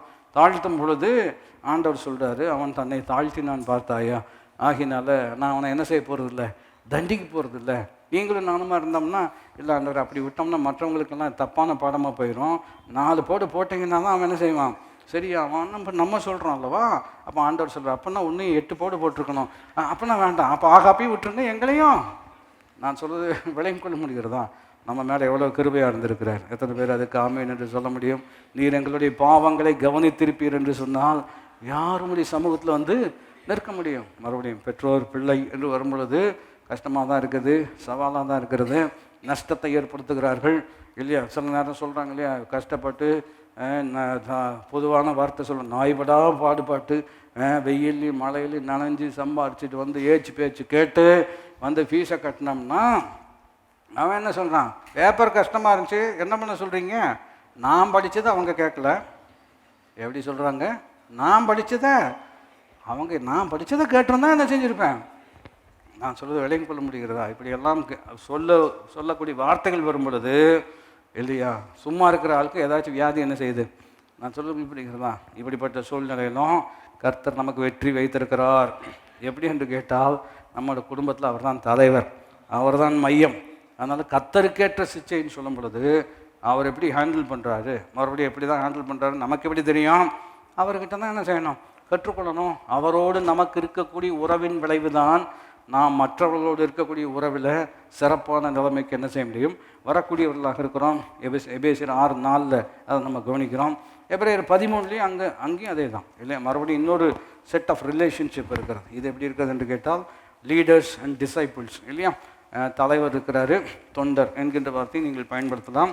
அப்படிப்பட்ட ஒரு சூழ்நிலை வரும் பொழுது கர்த்தர் இல்லை என்று சொன்னோம்னா, மறுபடியும் ஆதிக்கம், அதிகாரம், அராஜகம் இல்லையா, அடக்குமுறை, இதெல்லாம் உலகத்தில் இருக்கிறது. அந்த முறைமை வச்சு ஒரு ஆளை அடக்கிடுவாங்க இல்லையா? ஆனால் ஆலயம், தேவனுடைய வீடு, குடும்பம் என்று வரும்பொழுது அடக்குமுறையெல்லாம் என்ன செய்யாது, அதுக்கும் தேவனுக்கு என்ன கிடையாது, சம்பந்தம் கிடையாது. பின்ன இப்படி தான் ஹேண்டில் பண்ண முடியும். அதாவது வாலண்டரி ஒர்க்குன்னு சொல்கிறோம் இல்லையா, அதுதான் பெரிய சவால். இதை இந்த கோணத்தில் சொல்ல வேண்டும் என்று சொன்னால், ஒருவர் சம்பளத்துக்கு வேலை செய்கிறார் என்று சொன்னால் அவரை கீழ்ப்படி வைப்பதற்கு எதில் கை வைத்தால் சரியாயிடும். சம்பளத்தை கை வச்சிங்கன்னா அவர் தானாக என்ன செய்வார், இணங்கி வருவார். சபைன்னு வரும்பொழுது யாரும் சம்பளத்துக்காக சர்ச்சுக்கு வர்றோமா, கிடையாது. அப்போ அவர்களுக்குள்ள ஒரு கீழ்ப்படிதலை கொண்டு வரணும் அப்படின்னு சொன்னோம்னா எப்படி கொண்டு வர முடியும்? நான் சொல்ல விளங்கி கொள்ள முடியல. வாலண்டரி ஒர்க்குன்னு வரும் பொழுது they have to be inspired இல்லையா? அவர்கள் உள்ளங்கள் தொடப்பட வேண்டும். இது தேவனுடைய வேலை என்கின்ற ஒரு எண்ணம் வர வேண்டும்.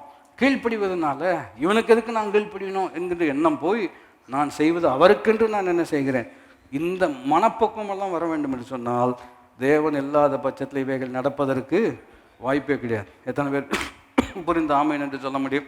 வசனத்தை வாசிப்போம் என்று சொன்னால் விளங்கிக் கொள்ளலாம். எபிரேயர்கள் நிருபம் 13வது அதிகாரத்தில் 16ஆம் வசனத்தில் விதமாக நாம் வாசிக்கிறோம். 17 நம்ம கவனிப்போம் என்று சொன்னால், உங்களை நடத்துகிறவர்கள் உங்கள் ஆத்துமாக்களுக்காக உத்தரவாதம் பண்ணுகிறவர்களாய் விழித்திருக்கிறபடினால் அவர்கள் துக்கத்தோடே அல்ல சந்தோஷத்தோடே அதை செய்யும்படிக்கு அவர்களுக்கு கீழ்ப்படிந்து அடங்குங்கள். அவர்கள் துக்கத்தோடே அப்படி செய்தால் அது உங்களுக்கு எப்படி இருக்காது? பிரயோஜனமாக இருக்காது. முந்தின வசனம் வாசிச்சிங்கனாலும் நல்லது தான். அன்றியும் நன்மை செய்யவும் தான தர்மமும் செய்யவும் மறவாதிருங்கள். இப்படிப்பட்ட பலிகளின் மேல் தேவன் எப்படி இருக்கிறார்? பிரியமாக இருக்கிறார். இது தேவனை வச்சு தான் அடுத்த நிதானங்களெல்லாம் வருகிறோம். அவர் சொல்கிறாரு, உங்களை நடத்துகிறவர்கள் இல்லையா, உங்கள் ஆத்துமாக்களுக்காக உத்தரவாதம் சொன்னோம்னா they are responsible for your soul. உதாரணத்துக்கு சொல்ல வேண்டும் என்று சொன்னால், இப்போ ஒரு நபர் ஆலயத்துக்கு வரல அப்படின்னு சொன்னோம்னா, அது தெரிய வருகிறது என்று சொன்னால் அவர் பொறுப்பாக கேட்குறாங்க, ஏன் நீங்கள் இந்த வாரம் உங்களை காணும், உங்களை பார்க்கல, ஏதாவது கஷ்டமா இல்லையா, வாட் இஸ் த ப்ராப்ளம் அப்படின்னு பொறுப்பாக கேட்குறாங்க, விசாரிக்கிறோம். எனக்கு தெரிஞ்ச ஒரு நபர் அவர் வேற ஒரு திருச்சபைக்கு போயிட்டார். சின்ன வயசு பையன்தான், போயிட்டார். அப்போது ஏப்பா போயிட்டேன் அப்படின்னு கேட்கக்கூடிய ஒரு சூழ்நிலை வரும்போது கேட்ட பொழுது அவன் சொல்லுகிறான், என்ன நமக்கே ஆச்சரியமாக இருக்கிறது, ஒரு வகையில் சந்தோஷமாக இருக்கிறது. என்ன போனதா? இல்லை அவர் சொன்ன பதில் என்ன பதில் சொன்னோம்னா, ஒரு வாரம் வரலன்னா 25 பேர் ஃபோன் பண்ணுறாங்க, நான் இந்த சர்ச்சில் யாருமே கேட்குறதில்ல, அதனால் எங்கே போயிட்டோம். நான் சொல்கிறது உங்களுக்கு புரிகிறதா? இங்கே வரலன்னா 4-5 பேர் என்ன செய்கிறாங்க, நிம்மதியாகவே விட மாட்டேங்கிறாங்க. ஒரு வாரம் சர்ச்சுக்கு வரலன்னா சும்மா ஃபோன் பண்ணி உங்களை காணோம், உங்களை பார்க்கல இல்லையா, என்ன ஆயிடுச்சு உங்களுக்கு. ஆனால் இந்த சர்ச்சுக்கு போகிற சர்ச்சுக்கு நீங்கள் வந்தாலும் கேட்க மாட்டாங்க, வராட்டாலும் நீங்கள் இல்லாமலே போனாலும் அவங்களுக்கு என்ன செய்யாது. இந்த சுதந்திரத்திற்காக நான் சொல்கிறது உங்களுக்கு புரிகிறதா? மறுபடியும் பொறுப்பு இருக்கிறது. பொறுப்பு இருக்கிறதுனால பைபிள் எப்படி சொல்லுகிறது கவனித்து பாருங்கள். உங்களை நடத்துகிறவர்கள் உங்கள் ஆத்துமாக்களுக்காக என்ன செய்கிறார்கள்? உத்தரவாதம் பண்ணுகிறவர்களாய் விழித்திருக்கிறவர்களானபடினால் அவர்கள் துக்கத்தோடே அல்ல சந்தோஷத்தோடே செய்யும்படிக்கு அவர்களுக்கு நீங்கள் கீழ்ப்படிந்து என்ன செய்யுங்கள்? அடங்குங்கள்னு சொல்கிறார் இல்லையா. கீழ்ப்படிந்து ஒத்துழைக்கணும் அப்படின்னு சொல்கிறார். இந்த ஒத்துழைப்பு எப்படி வரும்?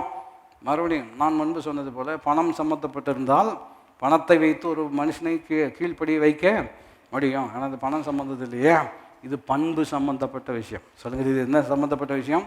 பண்பு, குணம் சம்மந்தப்பட்ட விஷயமா இருக்கிறதுனால இப்படிப்பட்ட நல்ல குணத்தை யார் தான் கொண்டு வர முடியும்? கர்த்தர் தான் என்ன செய்ய முடியும்? கொண்டு வர முடியும் இல்லையா. இதே உதாரணத்தை பழைய ஏற்பாட்டிலிருந்து நான் சொல்ல முடியாது விரும்புகிறேன். மோசே கிட்ட இருந்த ஆட்கள் என்ன சொல்கிறாங்க அப்படின்னு சொன்னோம்னா, நீர் மிஞ்சி பேசுகிறீர். என்ன சொல்கிறாங்க? நீர் மிஞ்சி பேசுகிறீர். நாங்களாம் நல்லா தான் இருக்கிறோம், பரிசுத்தமாக தான் இருக்கோம், கர்த்தர் எங்கள் கூட தான் இருக்கிறார், நீங்கள் தான் ஓவராக பண்ணுறீங்க, நீங்கள் சொல்கிற மாதிரியெல்லாம் என்ன செய்ய முடியாது அப்படின்னு சொல்கிறாங்க. வணங்கா கழுத்துள்ள ஒரு ஆட்கள். இதே ஒரு ஜெனரேஷன் போய் அடுத்த ஜெனரேஷன் வருகிறது. அவங்க யோசுவாட்ட எப்படி பேசுகிறாங்கன்னு நீங்கள் கவனித்து பார்த்தீங்கன்னா, நீர் என்ன சொன்னாலும் நாங்கள் செய்வோம், கர்த்தர் மாத்திரம் உம்மோடு இருந்து நடத்தினா எங்களுக்கு போதுன்னு சொல்கிறாங்க. எப்படி ஒரு டிரான்ஸ்ஃபர்மேஷன் இல்லையா. ஒரு சந்ததி, முடவாதமான ஒரு சந்ததி இருக்கிறோம் இல்லையா. இப்போ மோசேவே ஒரு இடத்துல சொல்கிறார், ஆண்டவரே நீர் எனக்கு தயவு பாராட்ட வேண்டும், உம்முடைய கண்களில் எனக்கு கிருபை கிடைக்கும் என்று சொன்னால் தயவு செய்து இன்றைக்கி என்னை எடுத்துக்கொண்டால் அதுதான் நீர் செய்யக்கூடிய பெரிய கிருபைன்னு சொல்கிறான். அந்த அளவுக்கு அவர்கள் மிகுந்த அழுத்தம் கொடுக்கக்கூடிய ஒரு ஆட்களாக இருக்கிறான். என்ன சொல்லணும்னு சொன்னீங்கன்னா, அவங்கள மாதிரி அதாவது பிரச்சனை கொடுக்கக்கூடிய ஆட்கள் வேறு யாருமே கிடையாது. அதுக்கு சில காரணங்கள் இருக்குது, பல முறை நம்ம கவனிச்சிருக்கிறோம். அவங்க யாருக்குமே வேலை கிடையாது. காலையிலேருந்து சாயங்காலம் தூங்குற வரைக்கும் அவங்களுக்கு என்ன வேலை இருக்குது? ஒரு வேலையும் கிடையாது இல்லையா. காலையில் மண்ணா எடுத்துகிட்டு வரணும், அதுக்கப்புறம் தாளிக்கணும் வேய்க்கணும், என்ன பண்ணணுமோ பண்ணணும். சாப்பிட்டதுக்கப்புறம் என்ன பண்ணலாம்? பக்கத்து அவன் தூங்குறான், அவனை தூங்கக்கூடாத. நான் சொல்கிற விளங்கிக் கொள்ள முடியுதுதா? இதே தான் வேலை. காலையிலேருந்து சாயங்காலம் வரைக்கும் மோசேக்கு முன்னாடி பெரிய லைனில் நின்றுட்டு இருப்பாங்க. எல்லாரும் பிரச்சனை இல்லையா, இவன் கிள்ளிட்டான், அவன் புரண்டிட்டான் இல்லையா, என் டென்ட்டில் இல்லையா ஆணியை பிடுங்கிட்டு போயிட்டான் இல்லையா. இதெல்லாம் கேட்டு அவர் ஒரு கட்டத்தில் சொல்கிறாரு, இவங்களெல்லாம் நானாக பெற்றேன், எதுக்கு இந்த வேலை? அந்த வார்த்தையை பயன்படுத்தப்படுகிறோம் இல்லையா. இவர்கள் எல்லாரையும் நானா பெற்றேன், எதுக்கு எனக்கு இந்த கஷ்டம், வேண்டாம் அப்படின்னு சொல்கிறார். இப்படிப்பட்ட ஆட்கள் தான். ஆனால் ஒரு காலகட்டம் வரும் பொழுது நீர் எதை சொன்னாலும் நாங்கள் என்ன செய்வோம்? விளைவு என்னவென்று கேட்டால், பாலும் தேனும் ஓடக்கூடிய நலமான தேசத்தை குடும்பமாக சுதந்திரித்து கொண்டு இவர்களுக்கு சுதந்திரிக்க உதவி செய்தவர் சொல்லுகிறார், நானும் என் வீட்டாருமோ வென்றால் நாங்கள் கர்த்தரை என்ன செய்வோம்? இப்படி ஒரு மாற்றம் கட்டாயம் கர்த்தர் கொண்டு வர முடியும். எத்தனை பேர் புரிந்த ஆமேன்னு சொல்ல முடியும். ஆனால் யார் நடுவில் இருக்கணும்? கர்த்தர். அதுதான் ரொம்ப முக்கியம். அப்போது கனமுள்ள குடும்பம் என்று சொன்னால் முதலாவது விஷயமே என்னவென்று கேட்டால் கர்த்தர் மையமாக இருக்கணும். We start honouring God. கர்த்தரை கனப்படுத்துவதன் மூலமாக தான் கர்த்தர் சொன்ன வார்த்தையை நம்மால் என்ன செய்ய முடியும்? கனப்படுத்த முடியும். உதாரணத்தை விதம் எளிமைப்படுத்தும்படியாக விரும்புகிறேன். நீங்கள் ஒரு நபரை மதிக்கலைன்னு வச்சுக்கோங்களேன். மதிக்கலைன்னு சொன்னால் அவங்க சொல்கிறதையும் என்ன செய்ய மாட்டீங்க? கட்டாயம் மதிக்க மாட்டீங்க. இது மனசில் வச்சுக்கோங்க. இந்த பிரமாணத்தை ஆண்டவர் சொல்கிறத நம்ம எப்போ கீழ்ப்படிய முடியும்? புரிந்து கொள்ள முடிகிறதா? மறுபடியும் அந்த வசனத்தை நினைவுபடுத்தினால் ரொம்ப எளிமையாக இருக்கும். கர்த்தருக்கு கீழ்ப்படுகிறது போல உங்கள் சொந்த புருஷருக்கு என்ன செய்ய வேண்டும்? கீழ்ப்படியணும். கிரிட்டிசிசம் எப்படி வருகிறது சொன்னால் அந்த அம்மா கர்த்தருக்கும் கீழ்ப்படுகிறது கிடையாது. அப்புறம் எங்கே நமக்கு இல்லையா கீழ்ப்படிய போகிறாங்க?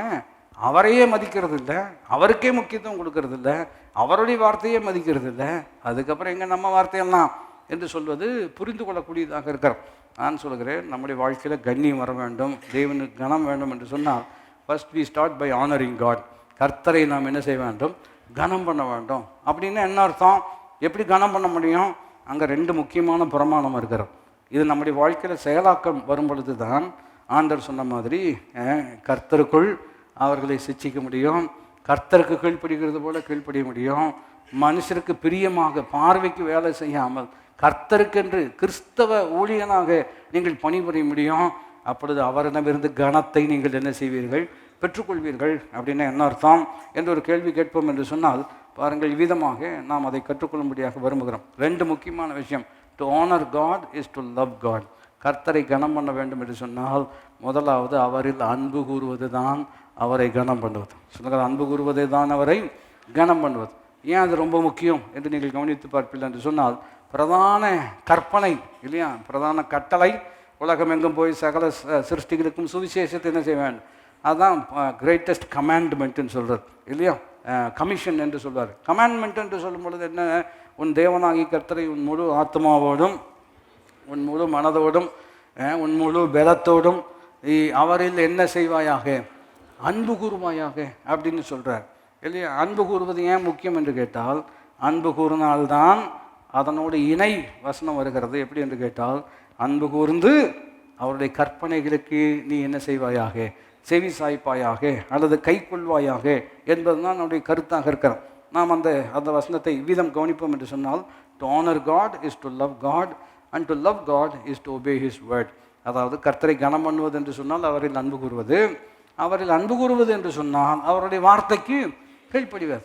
அப்போது கர்த்தருக்கு கீழ்ப்படுகிறது போல கீழ்ப்படிங்கள் என்று சொல்லும் பொழுது நான் எதுக்கு பண்ணணும் அப்படிங்கிற கேள்வி ஜெயிக்கணும் அப்படின்னு சொன்னீங்கன்னா, நான் அவரில் அன்பு கூறுகிறேன், அவரில் அன்பு கூறுகிற அப்படின்னால் அவர் வார்த்தைக்கு கீழ்ப்படிய அவரே எனக்கு உதவி செய்கிறார்.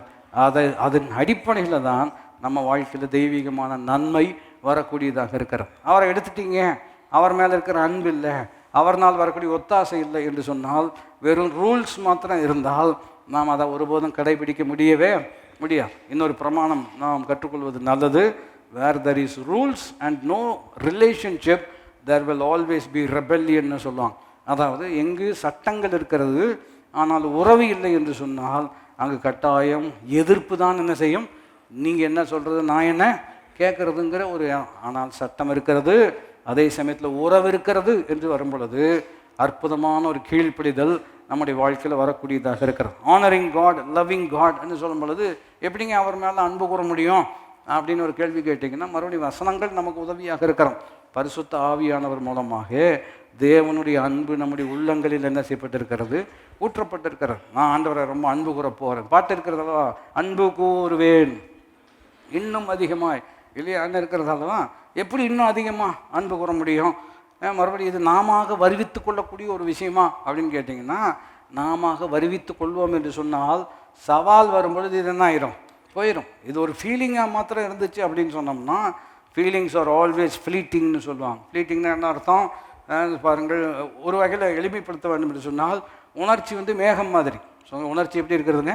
மேகம் மாதிரி. காற்று எந்த பக்கம் அடிக்குதோ அந்த பக்கம் அந்த மேகம் என்ன செஞ்சிடும்?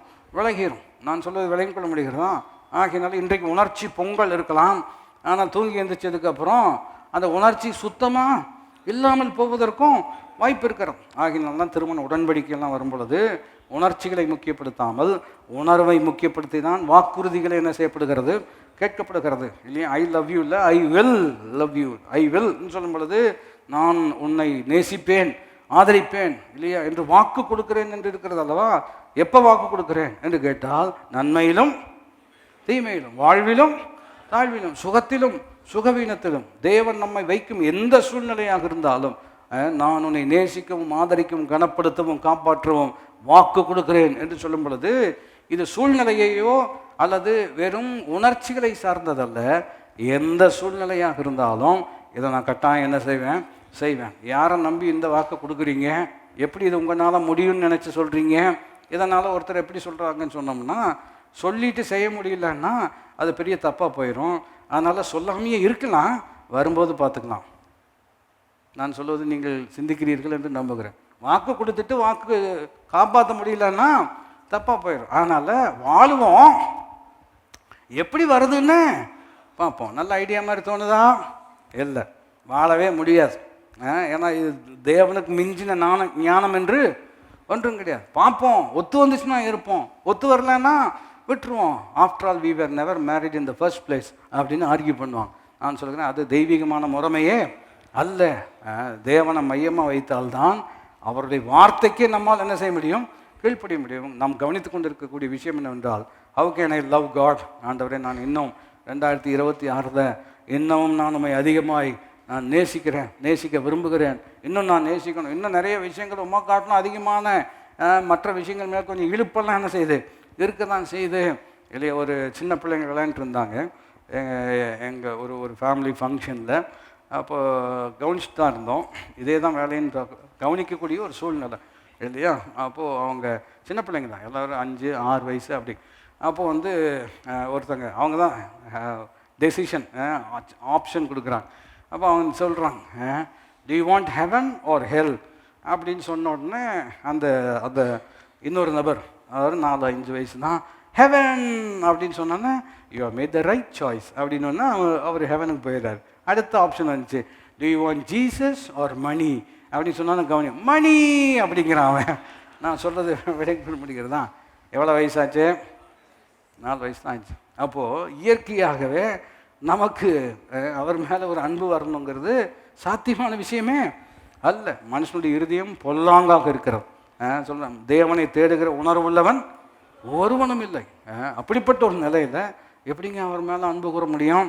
ரொம்ப அற்புதமாக இருக்கிறது. 1 யோவானில் 4வது அதிகாரம் 19ஆம் வசனம் மறுபடியும் ஒரு சிறப்பான பிரமாணத்தோடு இணைக்கப்படுகிறது.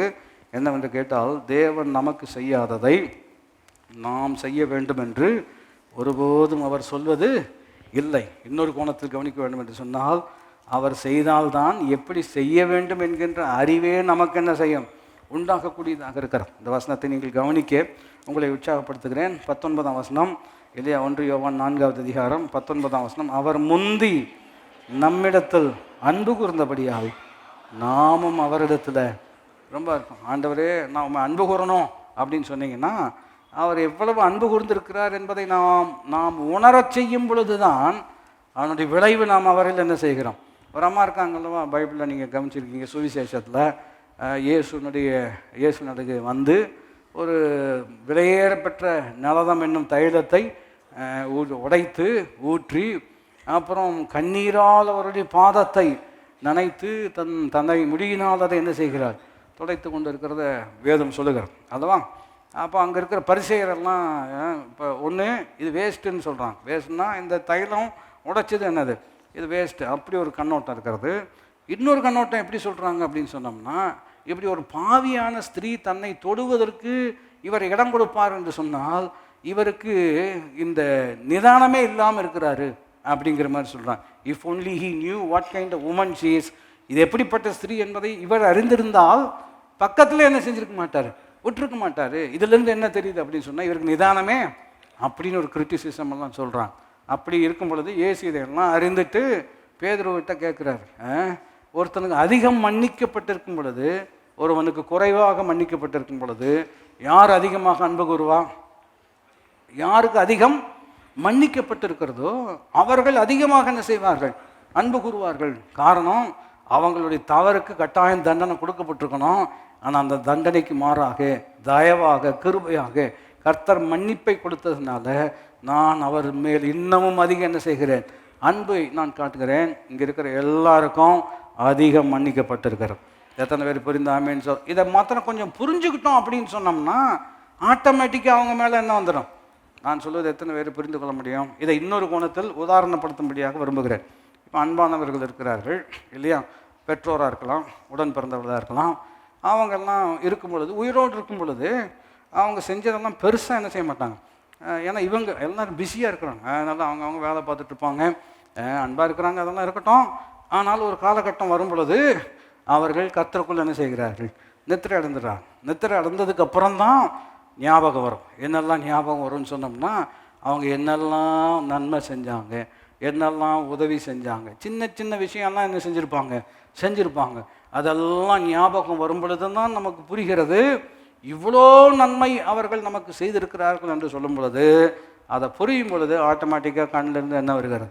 நான் சொல்கிறது விளங்கிக் கொள்ள முடிகிறதா? சில ஜன்மங்களுக்கு ஞாபகமே என்ன செய்யாது, என்ன செஞ்சாங்க, ஒன்றுமே செய்யாமல் போய் சேர்ந்துட்டாங்க அப்படிங்கிற மாதிரி ஆட்களும் இருக்கிறான். ஆனால் உண்மையாக நீங்கள் யோசிப்பீர்கள் என்று சொன்னால், நம்முடைய பெற்றோர்களை நினைப்பீர்கள் என்று சொன்னால், இல்லையா, நீங்கள் பிறந்த நாள் முதல் அவர்கள் உயிரோடு இருந்த நாள் மட்டுமாக அவர்கள் செய்த நன்மைகளை எல்லாம் கொஞ்சம் சிலதெல்லாம் அந்தந்த சூழ்நிலையில் தான் என்ன வருகிறது, ஞாபகம் வருது இல்லையா. ஓ, இப்போ தான் நமக்கு புரியுது, அன்றைக்கி எவ்வளோ கஷ்டப்பட்டுருப்பாங்க, அவங்கள படிக்க வைக்கிறதுக்கு எவ்வளவு முயற்சி எடுத்திருக்கிறாங்க இல்லையா. நம்முடைய வீட்டில் சாப்பாடு பல முறை நாம் பாருங்கள், சில ஏழ்மையான குடும்பத்திலேருந்து வந்தவர்களெல்லாம் இருக்கிறாங்க. அவங்க சாப்பிட்றாங்களோ இல்லையோ யாருக்கு கொடுத்துருப்பாங்க, பிள்ளைகளுக்கு என்ன செஞ்சுருப்பாங்க, கொடுத்துருப்பாங்க. சில பெற்றோர் அவர்கள் நல்ல வஸ்திரங்கள் எல்லாம் பெருசாக உடுத்தினதே கிடையாது, ஆனால் பிள்ளைகளுக்கு எல்லாவற்றையும் என்ன செய்திருப்பார்கள். இந்த உணர்வு எப்போ ஒரு மனுஷனுக்குள்ளே வருகிறதோ அப்பொழுதுதான் அவர்கள் மேல் இருக்கிற அன்பு இன்னும் அதிகரிக்கக்கூடியதாக இருக்கிறது. ஆகினால்தான் சில நேரங்களில் it is a realization that comes too லேட்டுன்னு சொல்கிறது. இந்த உணர்வு சிலருக்கு கால தாமதமானதுக்கு அப்புறம் தான் என்ன செய்கிறது, வருகிறது. ஆண்டவரே, இப்பொழுதே நல்ல உணர்வினால் எங்களை நிரப்ப வேண்டும் இல்லையா. நமக்கு உதவி செய்தவர்கள் ஏராளமான பேர் இருக்கிறாங்க. எத்தனை பேருக்கு நான் சொல்வது புரிந்து கொள்ள முடியும்? சில நேரங்களில் கொஞ்சம் நேரம் எடுத்து கொஞ்சம் யோசிக்கணும் இல்லையா. ஸ்கூல் காலத்தில் நமக்கு யாரெல்லாம் உதவி செஞ்சுருக்கிறாங்க, சில நேரத்தில் ஆண்டவர்கிட்டே கேட்கணும், ஆண்டவரே யாருக்கெல்லாம் நான் உதவி செய்யணும். ஏன்னா நிறைய பேர் எனக்கு என்ன செஞ்சுருக்கிறாங்க, நமக்கு என்ன செய்திருக்கிறார்கள், உதவி செஞ்சுருக்கிறாங்க. சில நேரத்தில் ஆண்டவர் சில ஆட்களை எல்லாம் மனதில் கொண்டு வர்றார். அப்படிப்பட்ட நிலை வரும் பொழுது சில நேரங்களில் விதம் செயல்படும்படியாக ஆண்டவர் உதவி செய்திருக்கிறார். அவளுக்கு ஜெபம் பண்ணுவது மாத்திரமல்ல, பண ரீதியாக உதவி செய்யக்கூடிய ஒரு வாய்ப்பையும் கர்த்தர் ஏற்படுத்தி கொடுத்து நன்றியுள்ள இருதயத்தை வெளிப்படுத்தும்படியாக ஆண்டவர் நமக்கு உதவி செய்கிறார். இது இன்டர்பர்சனல், மனுஷனுக்கு இருக்கக்கூடிய உறவில் அவர் செய்த நன்மைக்கு நம்ம என்னங்க கைமாறி செலுத்த முடியும்? நான் சொல்ல விளங்கிக் கொள்ள முடிகிறார். நான் மரிக்க வேண்டிய இடத்துல அவர் மரித்தார், நான் எப்படி அவருக்கு கைமாறு செலுத்த முடியும் இல்லையா. என்னுடைய அக்கிரமங்களுக்காக அவர் நொறுக்கப்பட்டார், என்னுடைய பாவங்கள் நிமித்தம் அவர் காயப்பட்டார், அவருடைய தழும்புகளால் நான் என்ன செய்கிறேன், சுகமாகிறேன். இவ்வளவு எனக்கு செய்தவருக்கு நான் என்ன செய்ய முடியும் என்று கேட்டால் அந்த பாட்டு தான், அன்பு கூறுவேன் இன்னும் அதிகமாய், ஆராதிப்பேன் இன்னும் ஆர்வமாய். இப்படி தான் நம்ம செய்ய முடியும். இங்கே ரொம்ப அற்புதமான வசனம், இதை ஏன் நாம் கவனிக்க வேண்டும் என்று சொன்னால் 19ஆம் வசனம், அவர் முந்தி நம்மிடத்தில் அன்பு கூர்ந்தபடியினால் நாமும் அவரிடத்தில். இது எப்படி இருக்கிறது என்று கேட்டால், அவர் நம்மை அன்பு கூறாவிட்டால் அன்பு என்னன்னே நமக்கு தெரிஞ்சிருக்காது. நான் சொல்வதை நீங்கள் புரிந்திருப்பீர்கள் என்று நம்புகிறேன். we love God because he first loved us அப்படின்னா அதனுடைய அழுத்தம் எப்படி இருக்குது என்று கேட்டால், அவர் நம்மில் அன்பு கூறாவிட்டால் அன்புன்னா என்னன்னே நமக்கு என்ன செய்யாது, தெரியாது. உலகத்தில் நிறைய அன்பெல்லாம் இருக்குது இல்லையா. நிறைய கதை டயலாக்கெல்லாம் சொல்லுவாங்க, இது மனித அதை பார்க்கிலும் அப்படின்னெல்லாம் சொல்லிட்டு இருப்பாங்க. நிறைய துரோகம் இருக்கிறது, நிறைய பாருங்கள் சாதகமான, அதாவது யூசிங் பீப்புள்னு சொல்லுவாங்க, அப்படிப்பட்ட இதெல்லாம் உலகத்தில் இருக்கிறது இல்லையா. அன்புன்னு சொல்லி நிறைய விஷயங்கள் சொல்லுவாங்க, ஆனால் நிறைய நேரம் அதை வம்பல தான் என்ன முடிஞ்சிருக்கிறது. அப்படிப்பட்ட சூழ்நிலையில் வாட் இஸ் ட்ரூ லவ், உண்மையான அன்பு எப்படி நம்ம உணர்ந்து கொள்ள முடியும் என்று கேட்டால், அவர் உங்களில் அன்பு கூறாவிட்டால் உண்மையான அன்பை நீங்கள் அனுபவிப்பதற்கு வாய்ப்பே. எத்தனை பேருக்கு நான் சொல்வது புரிந்து கொள்ள முடியும்? அந்த அன்பினால் நம்மை அன்பு கூர்ந்ததின் விளைவு தான் நாம் இப்போ அவரிடத்தில் என்ன செய்ய முடியும். எத்தனை பேர் புரிந்தாமேன்னு சொல்ல முடியும்? அந்த அன்பை எப்படி நம்ம அனுபவிக்கவும் வெளிப்படுத்தவும் உதவி செய்கிறார் என்று கேட்டால், தம்முடைய பரிசுத்த ஆவியானவர் நம்முடைய உள்ளங்களில் ஊற்றுவதன் மூலமாக தேவனுடைய அன்பு நம்முடைய இருதயங்களில் என்ன செய்யப்படுகிறது, ஊற்றப்படுகிறது என்று வேதம் சொல்லுகிறோம். அப்போ அந்த அன்பு நமக்குள்ளே வரும் பொழுது தான் இப்பொழுது அடுத்த நிலைக்கு வருகிறோம். To honour God is to love God. அன்பு கூறுவது என்று சொன்னால் தேவனில் கர்த்தரை கனம் பண்ணுவது என்று சொன்னால் முதல்ல தேவனிடத்தில் என்ன செய்வது, அன்பு கூறுவது. அந்த அன்பு கூறுவதின் விளைவு தான் அவர் வார்த்தைக்கு நம்மால் என்ன செய்ய முடியும், கீழ்ப்படிய முடியும். கீழ்ப்படியுங்கள்னு பைபிள் சொல்லுகிறது அல்லவா. இவனுக்கெல்லாம் கீழ்ப்படிய முடியாதுங்கிறது மனுஷீகமாக யோசித்தோம்னா கரெக்டு தான். இவங்களுக்கெல்லாம் ஒத்து போகவே முடியாது. ஆனாலும் நான் ஒத்து போவேன். ஏன் என்று கேட்டால் இவர்கள் நிமித்தமாக அல்ல, அவர் நிமித்தமாக. எத்தனை பேருக்கு நான் சொல்வது புரிந்து கொள்ள முடியும்? அவர் நிமித்தம் நாம் கீழ்ப்படிவோம் என்று சொன்னால் கீழ்ப்படிவதற்கான உதவியும் அவர் கொண்டு வருவார், உருமாற்றத்தையும் அவர் கட்டாயம் என்ன செய்வார், கொண்டு வருவார். அவருடைய வார்த்தைக்கு கீழ்ப்படுகிறவர்களுக்கு நன்மை தான் கர்த்தர் வைத்திருக்கிறார். ஆனால் அவரை எடுத்துட்டு இவங்க கூட ஒத்துப்போங்க அப்படின்னு சொன்னீங்கன்னா இவங்களையெல்லாம் ஒத்துப்போகவே முடியாது. அதுக்கு வேறு எதையாச்சும் பண்ண சொல்லுங்கள், அதை வேணால் என்ன செய்யலாம், நான் பண்ணலாம். ஆனால் இவங்க கூட வாழ முடியாது, ஒத்துப்போக முடியவே முடியாது அப்படின்னு சொல்லுவதற்கு வாய்ப்பு இருக்கார். ஆனால் அதே சமயத்தில் ஒத்து போகிறது கஷ்டமாக தான் இருக்கிறது, சிரமமாக தான் இருக்கிறது. ஆனால் ஆண்டவர் சொல்லியிருக்கிறாரு செய்யணும்னு சொல்லி அவர் சொல்லியிருக்கிறார் என்று சொன்னால் அவர் சொன்னதை செய்வதற்கும் அவரே எனக்கு என்ன கொடுப்பார், பலன் கொடுப்பார் என்பது தான் அற்புதமான சத்தியமாக இருக்கிறது. உபாகமத்தில் கவனிச்சு பாருங்கள், சில வசனங்களை வாசித்து நாம் ஜெபிக்கும்படியாக இருக்கிறோம். வரக்கூடிய நாட்களில் நம்முடைய குடும்பத்தில் இப்படிப்பட்ட ஒரு தெய்வீகமான ஒரு கண்ணியமும் கனமும் ஆண்டவர் நமக்கு அருளக்கூடியவராக இருக்கிறார். உபாகம புஸ்தகம் 30வது அதிகாரம் 15ஆம் வசனத்தில் நாம் கவனிப்போம் என்று சொன்னால் வேதம் அற்புதமாக நமக்கு போதிக்கிறது. கவனித்து வாசிப்போம் என்றால், இதோ ஜீவனையும் நன்மையும் மரணத்தையும் தீமையும் இன்று உனக்கு முன்னே வைத்தேன். இல்லையா? ஆண்டவர் யாரையும் வற்புறுத்துறது கிடையாது, யாரையும் கழுத்தை பிடிச்சி இதை செய்யணும்னு சொல்லி ஃபோர்ஸ், கம்பல்ஷன், கோஹஷன் இதெல்லாம் ஒன்றுமே. அதனால தான் அவன் व्यसனமாயும் இல்லை, அதுக்கும் ஆண்டவருக்கும் என்ன கிடையாது, சம்மந்தமே கிடையாது. ரொம்ப அற்புதமாக சொல்கிறார். இதோ ஜீவனையும் நன்மையும் மரணத்தையும் தீமையும் உங்களுக்கு முன்பாக ரெண்டுமே இருக்கிறோம். இல்லையா? இருக்குது. அடுத்த வசனம், நீங்கள் பிழைத்து பெருகும்படிக்கு நீங்கள் சுதந்திரிக்கிற போகிற தேசத்தில் உன் தேவனாகி கர்த்தர் உன்னை ஆசீர்வதிக்கும்படிக்கு நீ உன் தேவனாகி கர்த்தரில் அன்பு கூறவும் அவர் வழிகளில் நடக்கவும் அவர் கற்பனைகளை கட்டளைகளையும் நியாயங்களை கை கொள்ளவும் நான் இன்று உனக்கு கற்பிக்கிறேன். ரொம்ப அற்புதமான வார்த்தை. தமிழ் கோணத்தில் ரொம்ப எளிமையாக இருக்கிறது. இல்லையா? ஜீவன் இருக்கிறது, நன்மை இருக்கிறது, தீமையும் இருக்கிறது, மரணமும் இருக்கிறது.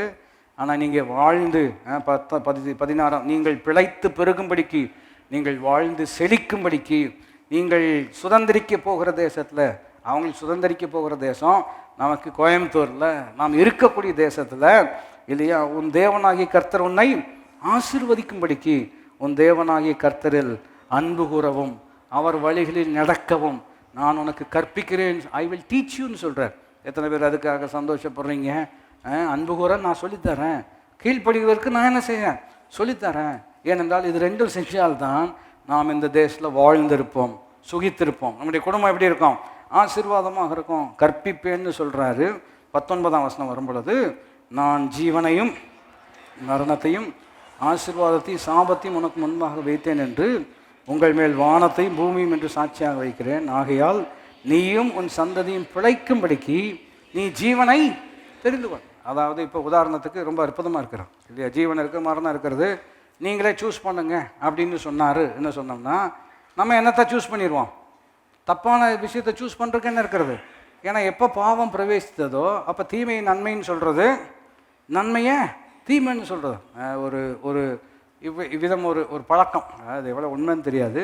ஆனால் ஒரு பிரசங்கியார் சொன்னது நினைவுக்கு வருகிறார். அப்போ என்ன பண்ணுவாங்கன்னா, ஒரு சின்ன பிள்ளை இருக்கிறோம், 2 வயசு 1 வயசு ஓட்டவர்.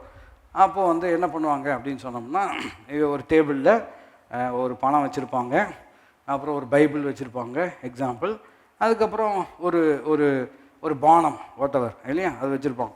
அப்போ அந்த பிள்ளையை போய் எடுத்துக்கோ அப்படின்னு சொன்னோம்னா, இது சும்மா ஒரு டெஸ்ட் மாதிரி. அப்போ அந்த பிள்ளை போய் பணத்தை எடுத்துச்சு அப்படின்னு சொன்னோம்னா எக்ஸாம்பிள், இது வாழ்க்கையில் எப்படி தான் எதைத்தான் நோக்கி போகும், பணத்தை தான் நோக்கி போகும் அப்படின்னு நினச்சிக்குவாங்க அப்படின்னு ஒரு நிதானம்.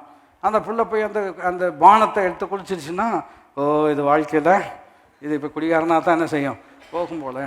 அந்த பிள்ளை நேராக போய் பைபிள் எடுத்துருச்சுன்னு சொன்னோம்னா, ஓ இந்த பிள்ளை எதிர்காலத்தில் எப்படி இருக்கும், நீயா சூஸ் பண்ண, அவங்களா பண்ணணும். ஒரு பிள்ளை போச்சு, என்ன பண்ணுச்சுன்னா பணத்தை எடுத்து பாக்கெட்டில் வச்சுட்டு இதை குடிச்சிட்டு பைபிள் எடுத்து கிச்சில் வச்சுட்டு, நான் சொல்கிறது வேலை இவன் தான் அரசியல்வாதின்னு சொன்னாங்க. நான் சொல்கிறது உங்களுக்கு புரிகிறதா? அவள் எதுக்கு இந்த உதாரணம் சொல்கிறோம் அப்படின்னு சொன்னோம்னா, நீங்களா சூஸ் பண்ணுங்கன்னு சொன்னாருன்னா நம்ம லட்சணம் தான் தெரியுமே இல்லையா? நல்லது சூஸ் பண்ணால் கெட்டது சூஸ் பண்ணுறது இல்லையா? தோசை சொன்னதுக்கப்புறம் பூரி பார்த்தோன்னா அதை சொல்லியிருக்கலாம். நான் சொல்கிறது வெளிக்குள் முடிக்கிறது தான். சாப்பாட்டு விஷயத்துலேயே நம்மளால் சரியாக தீர்மானிக்க முடிய மாட்டேங்குது. அதனால தான் நான் உனக்கு கற்பிப்பேன், ஐ வில் டீச் யூ. எதை சூஸ் பண்ணணும்னு நான் உங்களுக்கு என்ன செய்வேன்? 2026 நீங்கள் எதை சூஸ் பண்ணணும்னு கர்த்தர் உங்களுக்கு சொல்லி தருவார். சொல்லி கொடுத்து அதை செயல்படுத்தவும் உங்களுக்கு என்ன செய்வார்? இவ்வளோ நல்ல தேவன் நம்முடைய தேவன். எத்தனை பேர் அதுக்காக சந்தோஷப்படுறீங்க? சொல்கிறார், கவனிச்சு பாருங்கள். 19, நான் ஜீவனையும் மரணத்தையும் ஆசீர்வாதத்தையும் சாபத்தையும் உனக்கு முன்பாக வைத்தேன் என்று உங்கள் மேல் வானத்தையும் பூமியும் என்று சாட்சியாக வைக்கிறேன். ஆகையால் நீயும் உன் சந்ததியும் பிழைக்கும்படிக்கு நீ ஜீவனை. அவன் எதை தெரிந்து கொள்ளணும்னா என்ன செய்கிறாரு? ஆப்ஷன் இருக்கிறது. ஆனால் நீங்கள் எதை தெரிந்து கொள்ளணும்? ஜீவனை நீங்கள் தெரிந்து கொண்டு, அடுத்த வசனத்தில் கர்த்தர் உன் பிதாக்களாகிய ஆபிரகாமுக்கும் ஈசாக்குக்கும் யாக்கோபுக்கும் கொடுப்பேன் என்று அவளுக்கு ஆணையிட்டு கொடுத்த தேசத்தில் குடியிருக்கும்படிக்கு உன் தேவனாகிய கர்த்தரில் அன்பு கூர்ந்து அவர் சத்தத்துக்கு செவி கொடுத்து அவரை பற்றி கொள்வாயாக, அவரே உனக்கு ஜீவனம். இது எப்படி இருக்குன்னா பாருங்கள், இன்னொரு கோணத்தில் சொல்லணும் அப்படின்னு சொன்னோம்னா, சொல்லித்தராரு. எக்ஸாம் வரப்பொழுது இந்த கொஷின் தான் கேட்பாங்க, இதுதான் ஆன்சர்னு சொல்லி கொடுக்குறாரு. இதுக்கப்புறமும் ஃபெயில் ஆனால் என்ன பண்ணலாம்? நான் சொல்ல விலையும் கொள்ள முடிகிறதா? நான் சொல்கிற கோணத்தை நீங்கள் யோசிக்குவார். கிளாஸில் எல்லாம் சொல்லி கொடுத்துட்டார். நாளைக்கு உங்களுக்கு எக்ஸாமு, இன்றைக்கி நைட்டே கொஸ்டின் பேப்பர் கொடுத்துட்டார். சொல்லி ஆன்சரை வேறு கீழே எழுதி கொடுத்துருக்குறாரு. இதை இவ்வளோ செஞ்சதுக்கப்புறமும் நீங்கள் போய் ஃபெயில் ஆனீங்கன்னா நீ என்னோட யோசிக்கிறீங்களா? கொஸ்டின் பேப்பர் இங்கே தான் இருக்குது, ஆன்சர் பேப்பர் இங்கே தான் இருக்கிறது. நான் சொல்கிறது எத்தனை பேருக்கு புரிகிறது? உங்கள் எல்லாத்துக்கும் இப்போ பரீட்சை வர்றதுக்கு முன்னாடியே கொஸ்டின் பேப்பரும் ஆன்சரோடு என்ன செஞ்சுருக்கிறார்? கோனார் தமிழ் உரை. நான் சொல்ல விளங்கி கொள்ள முடிகிறதா? கையில் கொடுத்து இதை படிச்சுட்டு போப்பா, கேள்வி அங்கே தான் இருக்கிறது, பதிலும் எங்கே இருக்கிறது. அதாவது ஒரு காலத்தில் ஞாபகம் வருது, இந்த maths workbook textbook இருக்கும் இல்லைவா, அதில் கொடுக்கப்பட்ட சம்முக்கெல்லாம் ஆன்சர் கடைசியில் கொடுத்துருப்பாங்க. பார்த்துருக்கீங்களா? ஆன்சர் எங்கே தான் கொடுத்துருப்பாங்க. ஆனால் ஒரு வகையில் புக்கு முழுவதும் யார் கையில் தான் இருக்கிறது?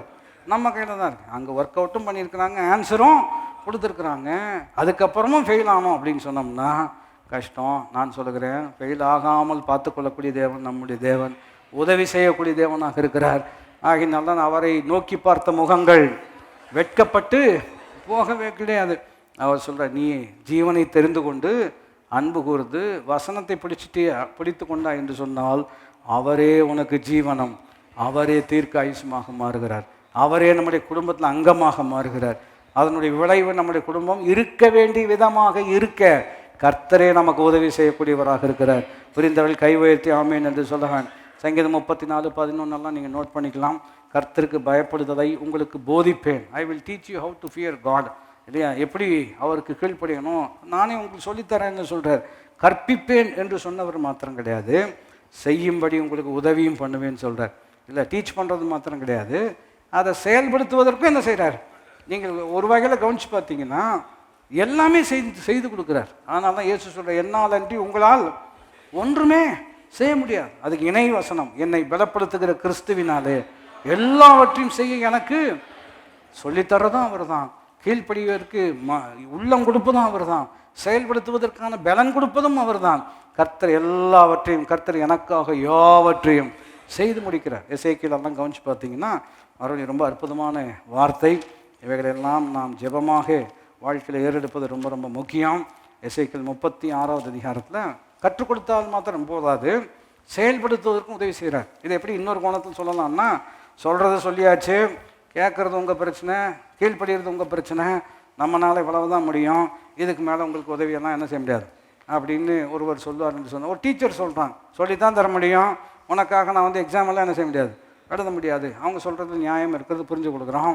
வாழ்க்கை என்று வரும்பொழுது கர்த்தர் உங்களுக்கு சொல்லி தான் தர முடியும், நீங்கள் தான் செஞ்சுக்கணும், அதை செய்ய முடியலன்னா அதுக்கு நான் பொறுப்பு அல்ல அப்படின்னு சொன்னார்னா, அவருடைய வேலையை அவருடைய உதவி இல்லாமல் நம்மால் செய்யவே முடியாது. ஆனால் இங்கே எப்படி இருக்கிறது வசனம் கவனித்து பாருங்கள். எசேக்கியேல் 36வது அதிகாரத்தில் 26ஆம் வசனத்திலிருந்து நீங்கள் கவனிப்பீர்கள் என்று சொன்னால், இதுதான் புதிய உடன்படிக்கையினுடைய ஒரு அற்புதமான ஆசீர்வாதம். பழைய ஏற்பாட்டில் தீர்க்க தரிசனமாக அங்கு உரைக்கப்படுகிறது. உங்களுக்கு நவமான, அதான் 25லேருந்தே கவனிச்சோம்னா, நம்ம போன வருஷம் கூட இந்த வசனத்தை கவனித்திருக்கிறோம். அப்பொழுது நான் உங்கள் மேல் சுத்தமான ஜலம் தெளிப்பேன், நான் உங்களுடைய எல்லா அசுத்தங்களையும் உங்களுடைய எல்லா நரகலான விக்கிரகங்களையும் நீக்கி உங்களை சுத்தமாக்குவேன், நீங்கள் சுத்தமாவீர்கள். கவனம் ஞாபகம் இருக்கிறதா? கடந்த வருஷத்தில் ஒரு ஒரு ஒரு குறிப்பிட்ட வாரம் இதை நாம் இந்த வசனத்தை கவனித்தோம். நான் உங்களை சுத்தமாக்குவேன், நீங்கள் சுத்தமாவீர்கள். இல்லையா? இதெல்லாம் யாருமே மாற்ற முடியாது. நான் மாற்றுவேன், நீங்கள் மாறுவீர்கள்.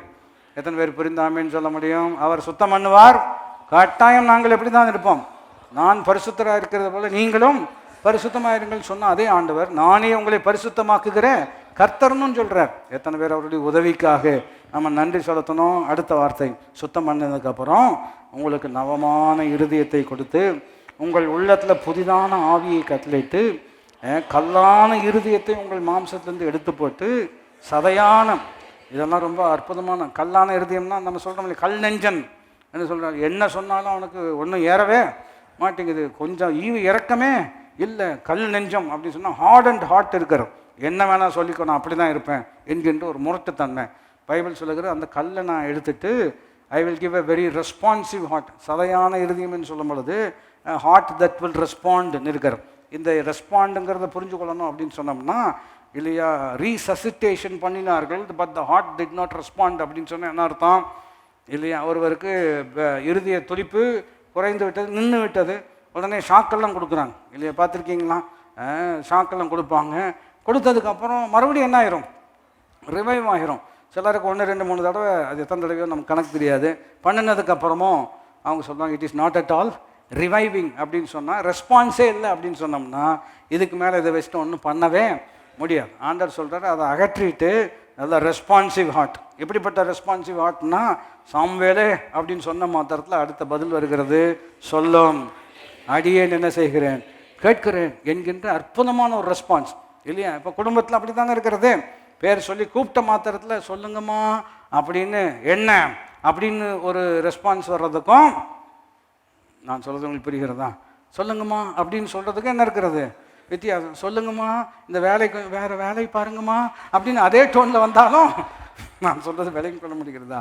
கஷ்டம்தான். உங்களுக்கு இதே வேலையாக போச்சுமா இல்லையா அப்படின்னு சொன்னாலும் கஷ்டம்தான். ஒரு ரெஸ்பான்சிவ் ஹார்ட்டுன்னு சொல்லும் பொழுது அற்புதமான முறையில், இல்லையா, நல்ல தெய்வீகமான விஷயங்களுக்கு மறு உத்தரவு கொடுக்கக்கூடிய ஒரு நல்ல உள்ளத்தை கொடுத்து மாத்திரமில்லை, அதனுடைய தொடர்ச்சி கவனிங்கள். உங்கள் உள்ளத்தில் என் ஆவியை வைத்து, அதான் சூப்பரான விஷயம். எப்படி இதெல்லாம் செய்ய முடியுமா? கர்த்தருக்கு கீழ்ப்படிகிறது போல கீழ்ப்படிய முடியுமா? ஒத்துழைக்க முடியுமா? கிறிஸ்தவ ஊழியனாக வேலை செய்ய முடியுமா? இந்த உறவுகள் எல்லாம் சீராக நடந்து கொள்ள முடியுமா அப்படின்னு கேட்டிங்கன்னா நம்மால் முடியாது, உண்மைதான். ஆனால் நம்மை கொண்டு தான் செய்ய போகிறார். எப்படி செய்ய போகிறார்? 27ஆம் வசனத்தை சத்தமாய் வாசிக்க வேண்டும். உங்கள் உள்ளத்தில் என் ஆவியை வைத்து உங்களை என் கட்டளைகளில் நடக்கவும் என் நியாயங்களை கை கொள்ளவும் அவைகளின்படி செய்யவும் பண்ணுவேன், கற்பிப்பேன், செய்யும்படி பண்ணுவேன். அதாவது இணைந்து சொல்லும்படியாக இருக்கிறோம். கற்பிப்பார், செய்யும்படி உதவி செய்வார். இன்றைக்கி என்ன நமக்கு சொல்லி கொடுத்தாரோ அதை வீட்டில் போய் செயல்படுத்த அவரே நமக்கு உதவி செய்வார். விளைவு என்னவென்று கேட்டால் அவன் தன் செய்கையில் பாக்கியமானாயிருப்பான். எப்படி இருக்கிறதுங்க? அவன் தன் செய்கையில், அதாவது நீங்கள் இன்னொரு வசனம் எப்படி இருக்கிறது கேட்டால், இவைகளை அறிந்த நீங்கள் பாக்கியவான்கள், இதன்படி செய்வீர்கள் என்று சொன்னால் நீங்கள் அதிக பாக்கியவான்களாக இருப்பீர்கள். பைபிள் நமக்கு தெரியும், வசனம் நமக்கு தெரியும், ஆனால் அதன்படி செய்வதின் விளைவு நீங்களும் நானும் அதிக பாக்கியவான்களாக கர்த்தர் மாற்றுகிறார். ஒரு வசனத்தை நான் நினைவுபடுத்தும்படியாக விரும்புகிறேன். 1 யோவான் 5வது அதிகாரம் 3ஆம் வசனத்தை நாம் கவனிப்போம் என்று சொன்னால் எவ்வளோ எளிமையாக மாற்றுகிறார் இல்லையா? சில நேரங்களில் ஆண்டவர் உதவி இல்லைன்னா நம்மளால் செய்யவே முடியாது. ஆனால் அவருடைய உதவி இருக்கிறதுனால இது எவ்விதம் சிறப்பாக மாறுகிறது என்று கவனிப்போம் என்று சொன்னால் 1 யோவான் 5வது அதிகாரம் 3ஆம் வசனத்தில் நாம் வாசிக்கிறோம், நாம் தேவனுடைய கற்பனைகளை கை கொள்ளுவதே அவரிடத்தில் அன்பு கூறுவதாம். அவருடைய கற்பனைகள் பாரமானவைகள் அல்ல, தே ஆர் நாட் பேர்டன்சம். ஆண்டவர் சொல்கிற வார்த்தையெல்லாம் உங்களை அழுத்துவதற்காக அல்ல, உங்களை ஆசீர்வதிப்பதற்காக. இல்லை சும்மா கீழ்ப்படின்னு அவர் பாட்டுக்கு சொல்லிட்டு போயிடுவார். இங்கே யார் கஷ்டப்படுறது அப்படின்னு ஒருத்தர் சொல்கிறாருன்னு என்று சொன்னால் நீங்கள் புரிந்து கொள்ள வேண்டும், உங்களை கஷ்டப்படுத்துவதற்காக இந்த கற்பனை அல்ல, உங்கள் கஷ்டத்தை நீக்குவதற்காக தான் இந்த கற்பனை கர்த்தர் கொடுத்துருக்கிறார். ஆனால் கற்பனையே எனக்கு கஷ்டமாக இருக்குங்க, என்ன பண்ண சொல்கிறீங்க அப்படின்னு இன்னொருவர் சொல்லுவார் என்று சொன்னால், அவர் மேல் நீங்கள் வைக்கக்கூடிய அன்பு, அவர் உங்கள் மேல் வைத்திருக்கக்கூடிய அன்பின் விளைவு, அவர் சொல்வது செய்வது உங்களுக்கு இன்பமாகவும் இனிமையாகவும் கர்த்தர் அதை மாற்ற வல்லமுள்ளவராக இருக்கிறார். இப்போ ஒருத்தர் அற்புதமான அன்பான உறவில் இருக்கிறாங்க என்று வைத்துக்கொண்டால், பல முறை எளிமையாக நம்ம கற்றுக்கொண்டு இருக்கிறோம், அன்பு இருக்கும் பொழுது அந்த அன்பாக இருக்கக்கூடிய நபருக்கு பணி செய்வது உங்களுக்கு சிரமம் அல்ல, அது இன்பமாக மாறுகிறது. எத்தனை பேருக்கு நான் சொல்வது புரிகிறது? அன்பு இருக்கும் பொழுது அந்த அன்பானவர்களுக்கு பணி செய்வது எப்படி இருக்கிறது? உங்களுக்கு ரொம்ப இன்பமாக இருக்கிறோம் இல்லையா? சில நேரத்தில் சொல்லுவாங்க, டயர்டாக இருக்கிறது, காஃபி குடிக்கணும் போல் இருக்குது, ஆனால் நீ சிரமப்பட வேண்டாம் அப்படிங்கிற ஒரு சூழ்நிலை. ரொம்ப சிரமமெல்லாம் ஒன்றும் கிடையாது, எனக்கே காஃபி குடிக்கணும் போல தான் இருக்கிறது அப்படின்ட்டு அவங்களுக்கு குடிக்க விருப்பம் இருக்குதோ இல்லையோ, அன்பு நிமித்தமாக என்ன செய்வாங்க. எவ்வளோ தூரம்னாலும் என்ன செய்வாங்க, பிரயாணப்படுவாங்க. இது என்ன காரணம்? ரொம்ப எளிமையாக இருக்கிறது. அவருடைய கற்பனைகள் நமக்கு பாரமானவைகள். அதை இன்னொரு கோணத்தில் சொல்ல வேண்டும் என்று சொன்னால், நம்மை கஷ்டப்படுத்துவதற்காக கற்பனை அல்ல, நம்மை கஷ்டத்தை நீக்குவதற்காக தான் கர்த்தரை கொடுத்திருக்கிறார். இந்த கற்பனைகளை நம்ம கொடுத்திருக்கிறார். ஒருவன் என்னை கனப்படுத்தினால் பிதாவானவர், ஒருவன் எனக்கு ஊழியம் செய்தால் இருக்கிறது. பழைய ஏற்பாட்டில் கவனிக்கும் பொழுது, என்னை கனப்படுத்துகிறவர்களை நான் கட்டாயம் என்ன செய்வேன். ஒரே வசனம் தான் இல்லையே, வாசித்து எல்லாரும் இணைஞ்சு ஜெபம் பண்ணும்படியாக இருக்கிறோம். உபாகம புஸ்தகம் 7வது அதிகாரம் 9வது வசனம். இப்படிப்பட்ட அற்புதமான ஒரு நன்மைக்கு நேராக கர்த்தர் உங்களையும் என்னையும் நடத்தி நம்மை ஆசீர்வதிப்பாராக. உபாகம புஸ்தகம் 7வது அதிகாரம் 9ஆம் வசனம் எல்லாரும் இணைந்து நாம் வாசிப்போம். ஆகையால் உன் தேவனாகிய கர்த்தரே தேவன் என்றும் தம்மில் அன்பு கூர்ந்து தமது கற்பனைகளை கைக்கொள்ளுகிறவர்களுக்கு அவர் 1000 தலைமுறை மட்டும் உடன்படிக்கையும் தயவையும் காக்கிற உண்மையுள்ள தேவன். 12 வாசிப்போம். இந்த நியாயங்களை நீங்கள் கேட்டு கை கொண்டு அவைகளின்படி செய்வீர்களானால் அப்பொழுது உன் தேவனாகி கர்த்தர் உன் பிதாக்களுக்கு ஆணையிட்டு கொடுத்த உடன்படிக்கையும் கிருபையையும் காத்து உன்மேல் அன்பு வைத்து உன்னை ஆசீர்வதித்து உனக்கு கொடுப்பேன் என்று உன் பிதாக்களுக்கு ஆணையிட்டு கொடுத்த தேசத்தில் உன்னை பெருக பண்ணி உன் கர்ப்பத்தின் கனியையும் உன் நிலத்தின் கனிகளாகி உன் தானியத்தையும் உன் திராட்சை ரசத்தையும் உன் எண்ணெயையும் உன் ஆடு மாடுகளின் பலனையும் உன் ஆட்டு மந்தைகளையும் கர்த்தர் ஆசீர்வதிப்பார். என்னை கனப்படுத்துகிறவர்களை நான் கட்டாயம் என்ன செய்வேன். அப்படிப்பட்ட ஆண்டாக இந்த ஆண்டை கர்த்தர் நம்ம குடும்பங்களுக்கு மாற்றித் தருவாராக. எல்லாரும் எழும்பி நின்றவர்களாக, கண்களை மூடியவர்களாக, தேவனை நோக்கி பார்க்கக்கூடிய அற்புதமான தேவன். நேரம் ஆண்டவர் நமக்கு உதவி செய்ய வல்லமுள்ளவராக இருக்கிறார். அவருடைய கிருபை இல்லாமல் ஒன்றுமே நம்மளால் செய்ய முடியாது. நான் உங்களுக்கு சொன்னது போல் அவருடைய ஒத்தாசை, அவருடைய அனுக்கிரகம், அவருடைய ஞானம், அவருடைய பலன் இல்லாமல் நம்மால் குடும்பத்தில் நாம் வசனத்துக்கு கீழ்ப்படிய முடியாது. ஆனால் கர்த்தர் நமக்கு உதவி செய்யக்கூடியவர், அவர் நமக்கு பலன் கொடுக்கக்கூடியவர். ஆகிய நல்ல கரங்களை பரத்துக்கு நேராக உயர்த்தி வயதிருந்து ஆண்டவர்கிட்ட தான் நம்ம பலன் கேட்கணும். ஆண்டவரே, இந்த வருஷம் வித்தியாசமானதாக விசேஷமானதாக எங்கள் குடும்பம் கனத்திற்குரிய குடும்பமாக, கனத்திற்குரிய பாத்திரங்களாக, கனத்திற்குரிய ஆண்டவரே மக்களாக எங்களை நீர் ஆசீர்வதிப்பதற்காக நாங்கள் நமக்கு நன்றி செலுத்துகிறோம் என்று சொல்லி கரங்களை உயர்த்தி நாம் கேட்போம். இன்னும் தேவை கிருபை தாருமே, இன்னும் தேவை கிருபை தாருமே, தம் கிருபை வேறிதந்தோ என் ஜீவனிலும் அதே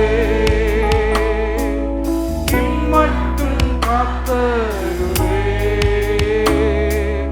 இன்னும் தேவை கிருபை தாருமே,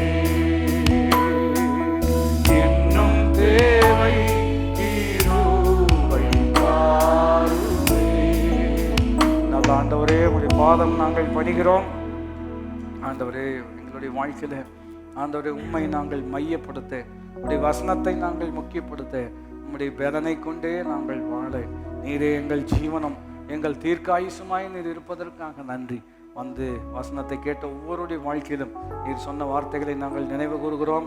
நீர் கற்பிக்கிற தேவன் மாத்திரமல்ல, அதை செயல்படுத்துவதற்கும் உதவி செய்கிற தேவனாக இருப்பதற்காக நன்றி. எங்களுடைய குடும்பங்கள் உங்களுடைய நன்மையினால் நிறைந்திருக்கட்டும். உங்களுடைய மக்கள் ஆசீர்வாதமாக இருப்பார்களாக. இயேசுவின் நாமத்தில் கேட்கிறோம் எங்களுடைய நல்ல பிதாவே. நம்முடைய கர்த்தராகிய இயேசு கிறிஸ்துவினுடைய கிருபையும் பிதாவாகிய தேவனுடைய அன்பும் பரிசுத்த ஆவியானவருடைய ஐக்கியம் நம் அனைவரோடு கூட என்றென்றைக்கும் இருப்பதாக. ஆமென். ஹல்லேலூயா. கர்த்தர் உங்களை ஆசீர்வதிப்பாராக. God bless you.